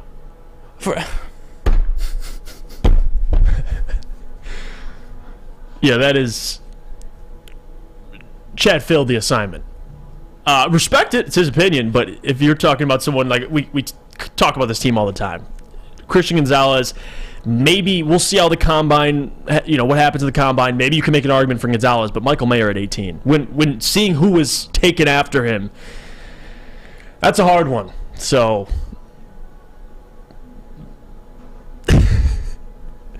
All right, we're gonna go to break. You okay, Adam? You doing good, buddy? Jeff, you want to tell us about our lovely folks at Chili Peppers Tan? Yeah, do that. As we head off to... Yeah. If you saw that mock draft and you're shocked and you're as white as a ghost, I can tell. Just go to like Fish is after seeing Michael Mayer at 18. Go to Chili Peppers Tanning, where you'll find all the cleanest salons in the D with spotless, sanitized rooms and trained and certified tanning professionals. You can join the Pepper Club for all the best deals. They'll beat all competitors by $5. ChiliPeppersTanning.com. Hottest bulbs, hottest deals, darkest tans, your vitamin D headquarters, 27 locations, and more on the way. Chili Peppers Tan. When it comes to making your haircut truly an experience, there's no better place than Lady Jane's Haircuts for Men. Come to any one of our 26 Metro Detroit locations for an award-winning haircut experience and qualify for a chance to win a down payment for your dream home up to $200,000. Our precision haircut and talented stylists will have you looking good, feeling good, and give you a chance to change your life forever. Lady Jane's Haircuts for Men, open 7 days a week. Walk in anytime. It's wicked awesome. Love Woodward Sports? Love wearing clothes? Then you should be wearing Woodward Sports clothes. Check out our full line of merch at woodwardsports.com. Just click on shop. We have all your favorite designs, like Dan Campbell kneecaps, Beverly Hills Golf, Woodward Golf, and of course, our own logoed out merchandise. Men, women, infants, kids, all love Woodward Sports. Impress your friends. Impress your boss. Impress your dog. Buy Woodward Sports merch today. Wintertime in Detroit is always better with comfort foods from Big Boy. You could try the classic meatloaf or Cajun chicken Alfredo, but not just that. Go there for breakfast as well. They have the stuffed potato pancakes, the lumberjack Santa Fe Garden, or Blockbuster. Stop by your local Big Boy today. All right, we are back here on the Morning Woodward Show live, joined by Brandon Dent, Detroit Pistons beat reporter for the Woodward Sports Network. Brandon, we talked about Wiseman today. Ivey, Duren gave a rookie report card grade for all of them. Happy so far. I want to start with Killian Hayes, and then I'll let Jeff take over because I'm going to be angry probably. Okay. 37% from the field, 30%, barely 30% from three, jacking up 10 shots a game, scoring 9.5 points a game. He ain't helping us out, Jeff. Killian, no, he's not. No favors. I'm not going to be disrespectful. I'm not going to say anything mean. All I'm going to say is this is what happens when you don't have an identity on offense. And I used the Warriors as an example last night. They haven't had Steph Curry. You know what? They got 40 assists as a team. And in the entire NBA, only one team has done it once. The Warriors have done it 3 times. Why? They have a fundamental default to go to. There is no default on this team. I give up. I give up, Brandon. I'm losing my shit. Oh, my gosh. I woke up today, and I'm in complete agreement with Adham Beydoun. What has just happened? Wait, what'd you just say? Listen, these are the notes, okay? These are the notes. Oh, he got the notes. These are the notes. Yep. Should the offense run through Jaden, Ivey, and Jalen Duren, as well as decision has already been made on Saddiq Bey, right? Right. We said that coming into this year, there had to be decisions made on Troy's first draft class. Killian Hayes was the first topic for me personally. And it kind of goes hand in hand. I don't know if the offensive identity can run through Killian Hayes or through Bojan Bogdanovic. Of course, we know that Bojan and Alec Burks and those guys can score, and they've been directing the offense. But is that what the offense is going to be next year? Right. We stated coming into the year, we want to see what Jaden Ivey can be as a complementary ball handler, as well as somebody who can take over when Cade Cunningham is out. And in the flashes that we've seen, I like that identity on offense better. I don't really like, Bojan dribbling around to the tune of 20, 30 points a game. It just doesn't do anything for me. Or Killian Hayes still trying to figure out how to run the offense effectively. I believe in a backup role. That's going to fit him great. But to start the game, I've absolutely loved when Jaden Ivey is the point guard. This team just plays fast. They play decisive. They play sure. There are some mistakes. There are some mistakes. But the team just looks so much more fluid, and it just seems to click. His assist numbers get up there pretty high, but it doesn't take away from his scoring. So as it relates to the offensive identity, I agree. You look at the numbers. The numbers say that they've improved since last year, but to me it's a little false because next year they're not going to play like this. The ball's going to be in Cade's hands, and we're going to be looking for Jalen Duren and Jaden Ivey to take a step forward. And I want to ask you, too, about the James Wiseman trade because when it was officially announced, we went live. And again, this is what I do for a living. Like, I'm going to be on air. I'm going to say things emotionally. I'm going to react. And if you watch that stream, you know how me and Brandon over there react. Still getting views, man. It was. I mean, it was raw, that reaction. It was. And I think we can admit Bojan essentially squeezed Saddiq out of the starting rotation. We know what Saddiq is, although I was looking at it from what Saddiq is now to what James is now. It's hard to comprehend, but if you try and see it through Troy's lens and you try to see it from what he's thinking, I think you would agree that Wiseman, in terms of ceiling and potential, is much higher than Saddiq, and he fixes a need. You need a backup center behind Duren. But I want your opinion on the trade now that you've had some time to reflect. What kind of impact do you see Wiseman having, and just your overall thoughts on the process right now as it currently stands with Weaver? Well, it's like it goes back to what Adham said, and I think this is the theme of it. Offensive identity. Well, let's just say identity, because they have no defensive identity. That's what makes Jalen Duren look so salivating when he's out there on the court. It's because he's actually out there playing defense, and he's playing it the right way. And when you see everybody else around him, it's like a layup line, man. Just all the time, just wide open to the paint. Yeah.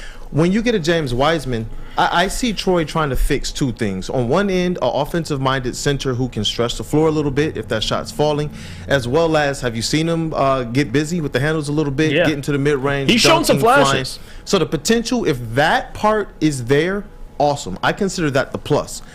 I believe that Troy's mind is more or less looking at this thing from the defensive potential that it could be.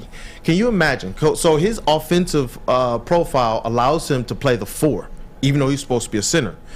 But defensively, if he and Duren can play together, that to me is why Troy Weaver made this trade for the defensive potential of Duren, of Wiseman. I don't think it's just something where he's going to be coming off the bench. With Stewart, for as much as he tries, I love Isaiah Stewart. I love his effort. I love what he gives. there's just something about the 6'8" frame and the smaller hands that just you notice other centers are able to just grab the rebound right over him, kind of push him sometimes off of his spot, and they got to get bigger up front. But they have to do it as it relates to modern basketball, being able to still stretch the floor. And what you said earlier about Ivey and his playmaking ability, it's something that we talked about coming out of the draft. We saw the potential, him defensively with his playmaking. Yeah. Personally, I think Burks needs to be back in the starting lineup. I agree with you. I think you need Ivey to have full control at point guard. I think he's more than just a two guard. He can play on ball. We've seen that, his flashes on his passing ability. He's a raw soul. Right. He's a young, athletic, explosive guy. Ball, bro. And he's already shooting almost 35%. Which is the big thing, too. And with Burks to be able to play off ball, we know what Burks can do shooting the ball. Killian's been struggling. I think you got to move him back to the bench. I mean, that's going to be his role if he's staying anyway. And if he's struggling to shoot, too, how can you play off ball for Jaden Ivey? It's been weird, but overall, your thoughts on Ivey, his progression, his passing ability. I think he's averaging over the last 10 games 6 assists.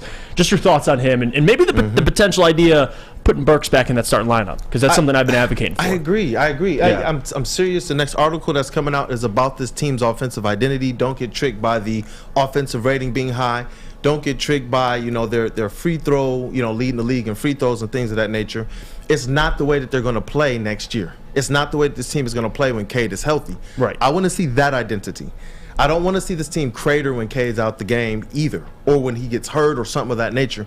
I want to see this team play the way it's supposed to. And you got to start building those and laying that foundation now. I think they waited way too long to answer the question, Jeff, that we asked all the way back in the summer, and was he asked to play make? Yeah. And can he do it? We saw right away from the first summer league game that he had the ability to play make. So I love how easy it's looked for him. He makes some turnovers. His speed gets ahead of him. That's one of the things we talked about in the draft profile of Jaden Ivey. But as it relates to being the best person at getting that ball from zero to one end of the court down to the other like that, layups, dunks, finding the shooters very, very easily, yeah. And he looks confident doing it. He's an alpha. Yeah. He's an alpha in the making. Yeah, 100%. Yeah. We posted the video of him yesterday, right, for his birthday, dunking on what's his name from the Nets? I forget, man. Claxton? No. I forget his name. It begins with a W. But he just leaped through the air and just absolutely boom, right? And you see him get the tech from the back, and you kind of see him do a gesture. When you look at his face from the other side, when they show the replay, you see it. You see the alpha in him. He looks right at the guy's face, says something to him. Then they give him the tech, and he looks at the ref and goes at him too. Walks down the court. I see like Casey yelling at him, and he's just like. See, if I was a coach, I wouldn't even yell at him. In that moment, I don't care if it was a close game. I'm gonna act like I'm upset, but I'm not gonna say a damn thing because that's the leader I want. You need that. You need a guy that just says "fuck you" to the other team every once in a while. Yeah. That's you what do. He is. Well, you think about it when the Pistons have won championships, they've had those guys embodying the city. I was just about to say that. Yeah, it's important. I was just about to say that, man. It's an aspect of that edge that we want. We kept saying that where's this voice going to come from? I know he's a rookie. I don't know how much he does or doesn't talk, but I just love his persona on the court in Jaden Ivey, man. Just the way he carries himself, and I hope that that's starting to seriously influence his teammates. Yeah. Walk like you belong. You know what I'm saying? Like, walk like you belong. Jalen Duren, he's playing like a star. He's going out there and walking like he belongs. Obviously, I heard the comments from Casey about Killian Hayes, and it's like his head right now is back into that tailspin. And it's like, where was the guy that, last time we sat on this show was putting up stats over a good 10, 15 games? It was like, okay, cool, promising. Other teams were calling. When you take more shots than you score, I have a problem. It's a problem, and I think that his consistency, that's what I wanted to see this year, was his consistency. And how does he get in bust out of these slumps? He's fragile mentally. He's very fragile. Yeah. Easily shook. When he's hot, he's hot. When he's cold, he's cold. Yeah. There is no in between. Yep. And decisions have to be made. I think this is a very important, season and off season for Killian Hayes and for Isaiah Stewart. And if Killian Hayes cannot be consistent even off the bench, then I don't care about the potential he possesses. we're kind of past that. We're past that. We're done. We're not babying anybody anymore. He has an opportunity to be a good off-ball defender, a guy that can come off the bench and give you 18, 20 minutes a night, maybe give you 6 points a night, 5 points a night, take 2, 3, 4 shots a night, get 3, 4 assists a night, a steal, maybe 2. Who knows? That's what he is. Yeah. It ain't. It's not Halliburton. It's definitely not Ja. Nope. It's a mid point guard in the NBA that does have a role on good teams. And I pondered this too. I went back and forth on how does this fall on Troy Weaver. You know, Killian Hayes, Sadiq Bey's out of here, Isaiah Stewart. And at first I was like, man, it's not looking good. It's not looking good for the Trust and Weaver camp. But the only reason why these guys are no longer a part of the core 4 is because Troy Weaver did something that our GMs don't do, and that's he drafted better. He didn't care about, I already got a guard, so let me go and get a center, and then botched 2 picks. He went and said, you know what, there's Cade. If people want to say that fell into his lap or not, that's neither here nor there. We know that he went and did his due diligence. People behind the scenes said he went into it really liking Jalen Green. Then the next year he came away with making sure he got Jaden Ivey and Jalen Duren to kind of nullify any aspects of a miss that could have happened from that first draft class. You know, because they don't have the time to wait around for it. No. They just don't. They don't have the time, like you stated. It's beyond that. They're talking about trying to win. By trading Bey and keeping Alec Burks and Bojan, they're not trying to lose again next year. That's what this signals. They're trying to win. I'll lose my shit. And that's going to be a tough pill to swallow. Year 5. Next year's year 5.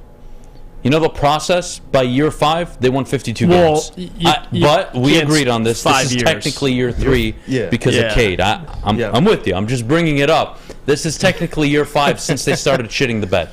Well, and they started crapping the bed with veterans too, which was, those seasons, man. So we'll see. We'll take a break. When we get back, mailbag time. Brandon, thank you so much for joining us as always. Great conversation. Yes. But before we go, Jeff, our good friends over at Chili Peppers. Well, let me tell you about our friends at Swiss Insurance. I'm sorry, Swiss. Because we're talking about Troy Weaver. Reading this shit backwards. We're talking about Troy Weaver. Insurance. And we're talking about Killian Hayes. He's going to need some insurance on these types of players. And I got the place for you at Swiss Insurance Group. Many businesses choose a 1/1 effective date, but let them help you make sure you have the proper coverage. Give them a shot and you won't be disappointed. Swiss. Mark at SwissINS.com for more information. By now you know me, Christina Gennari, as the obvious choice in real estate. And you know my website, soldchristina.com, as your #1 resource for buying or selling your home. Myself, along with my amazing staff, pride ourselves on making your home buying and selling experience a relaxing and easy one. Come see why we are the obvious choice. Christina Gennari at soldchristina.com, the obvious choice in real estate. Make sure you download the Woodward Sports app in the App Store and the Google Play Store today. Take Woodward Sports with you wherever you go and listen live on your phone or mobile device.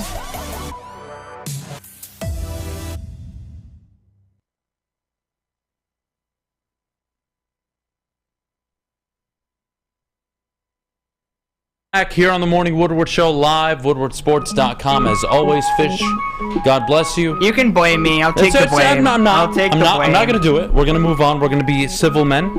We're going to get to mailbag. So, all of you drop your questions in the chat. Jeff, where do you want to start?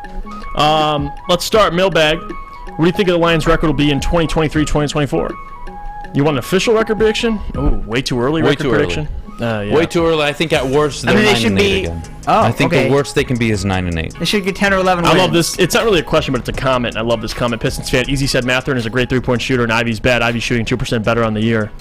Easy's a fucking idiot, and I love Easy. No, he has his preferences. He likes Ben Mathurin. Okay, you can like Ben Mathurin. I like him. He's a good player. Mathurin would fail in Detroit. You know why? Because he doesn't play with the ball in Indiana. You know who does? Everybody else but him. He doesn't touch the ball. You know what he does? He shoots. He catches and shoots, and he's very good at it. Yeah, very good. He's been and cold. He's only going to get better, and he's a very good player. Yep. But stop. We don't need to compare the two. Pistons made the right choice. Move on. Jesus Christ.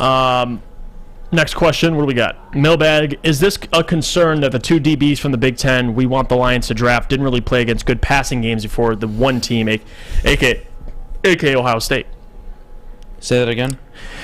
He said, is this a concern that the 2 DBs from the Big Ten, Joey Porter and Witherspoon, I'm assuming? Witherspoon, and he said, Illinois. We want the Lions to draft. Didn't really play against good passing games besides one team, a.k.a. Yeah, but Ohio Witherspoon State. led all of college football in coverage grading. And I'm sorry, you bring up Emmanuel Forbes. I love him, and I love the fact that he's out of Mississippi State, SEC, and those corners typically come out and they play right away. I love Forbes. So man. I dropped this in the chat earlier. I would love Witherspoon, Forbes, first, second round. I love it. Yeah. If those were the first picks in the first and second round, I would be on cloud nine. I'm all for it. 100%. All right, what else we got? Wiseman and Duren compatible? I would say yes, even if they're on the court at the same time, because like you mentioned, Wiseman can play the 4 and can hit the 3. Yeah. Yep. I like Dent at 6. Is there a cornerback worth the number 6 overall pick over a Dent if we don't trade back? I think that's who? Yeah. Will Anderson, yeah. Jalen Carter in the interior, sure. But who? Miles Murphy at 6? I like Miles Murphy a lot, but I just spend a number 2 overall pick on Aiden. I don't need to double dip. Brad Holmes has guys, look at your GM. What has he done every year? Year 1, double down on what? Interior lineman. Year 2, what did he double down on? Edge. Year 3, what's he going to double down on? And I'm willing to put my mortgage on it. Probably corner. Yeah. I'm willing to bet my fucking mortgage that at 6 and 18, one of them will be a corner, and in the second round, you'll also get a corner. I'm willing to bet everything on it. Yeah. I won't. That is his profile as a GM. He's not going to sit there and say, we're going to roll out Mike Hughes, Jerry Jacobs, Jeff Okuda next year. No. Yeah. Win the North. Get the fuck out of here. All right. Moving on. Mailbag, is there going to be a WSN March Madness bracket challenge like last year? We'll see. We'll see. Probably. 90% yes. It's in the works at the moment, being brainstormed. Tim asks, Mailbag, thoughts on bringing back Graham Glasgow? Excuse me. He played for the Broncos. I wouldn't mind if you address the guard situation in free agency. I think that's an option, but I don't really have thoughts on Graham, honestly. He was okay when he played for the Lions. We let him go, but it is what it is. You're going to have to cut Vaitai, so it's a need. All right. If we are doing the I'm confused. I can't read this. If we are doing the Ask Adam segment, I think we do it on Wednesday like always, but us, the fans, send in questions by Tuesday, 7 p.m. to Jeff and Fish. Oh, God. Oh, that would be deadly. Fish, you want to do it that way? Yeah, that's fine. All right, guys. Submit via Twitter. Okay. Or any other social platform, whatever you guys want. DM Fish and Jeff, and they will bring 10 questions for Wednesday. I can't wait for tomorrow now. I can't wait. That's true. Tomorrow, yeah. I can't wait. Okay, should we give it till midnight then? Extra 4 hours? Yeah, you guys can have up until midnight. Yeah, it doesn't need to be 7 p.m. Okay. Midnight tonight to submit your questions that you would like Fish to ask me going into tomorrow. All right, I like that. Adam. Corner at 6 or 18 and another in the second round. But do you think there's any chance Brad takes 2 cornerbacks in the first round? No, I don't. No chance. I think he'll go corner, linebacker, and not in any order, but corner, linebacker, corner, interior lineman on the defensive side. That would be my bet. I don't see a wide receiver getting taken, not tight end, not running back, none of it. It's going to be on defense. Make them juicy questions, too. We want the best questions you have to Adam. 7 dudes at the same time. This is the best question I've seen all day. Garbanzo, Adam, 7 dudes at the same time or Anthony Richardson at 18? I'm glad you asked. Don't answer that. 7 dudes at the same time. You guys. I mean, you knew that was going to happen. 7 dudes at the same time, and I won't even flinch. Wow. Jesus. All right. It's a bit much, huh? Sorry. You do what you want to do. I'm just doing what I have to do. I'm not judging. For the betterment of the Detroit Lions. I'm willing to take it from 7 dudes to make sure this team. Respect. You know what I mean? Sacrificing for the greater good. Oh, God. We'll have to make it through mock draft time. I hope so, dude. We got through last year. We should be okay. Mike asked, mail sack, who does Fish want with our first pick? Who do I want? Fish, you have Brad Holmes. You're at 6. Who you taking? I don't really know who I want. Can I think about it? No, you got to take it. I got to go now? Take it. 10, 9, 8. I mean, I don't know. 7, I'm going to piss off Adham before I take. I was thinking like Desmond 5. Ritter, but... Who? Will Levis, I don't know. Michael Myers, I don't know. Michael Myers. Michael Myers. Hey. I love you, Fish. Fish, what position would you take? How about that? What position would I take? I thought you said you could do this. Probably. You were saying now you could do the show, so you're doing the show right now. I am doing the show now. So you're at 6. Who you taking? Probably a defensive end. Okay. I hate you, At least we Fish. got I that. hate you with all my heart, but I love you too. I love how Where are he you said- wrong? Did you say Desmond Ritter? Yeah. People, Adham is okay with pegging. I don't think 7 dudes is too much. Yeah. Funky, There you're you onto go. something here. Jesus. Oh my God, that's it for today. Thank you guys so Micro much. Myers. Make sure you reach out to Jeff and Fish to get your questions posed and ready for tomorrow. I can't wait. Thank you guys so much. Happy Valentine's Day to all of Yes, you. happy Go Valentine's celebrate Day. it. And Yeah. of course, I'm not going to end the show with anything other than, again, thoughts and prayers and all Yes, love Michigan State. sending towards everybody's way. Families affected up in East Lansing. Yep. To everybody involved, indirectly or directly affected, I'm so very sorry. And we're all praying for you here at Woodward Sports. Take care. Have a great day, all of you. We'll see you tomorrow, 8 a.m. sharp. Talk soon. Have a great Tuesday. Go watch Champions League. How do you not?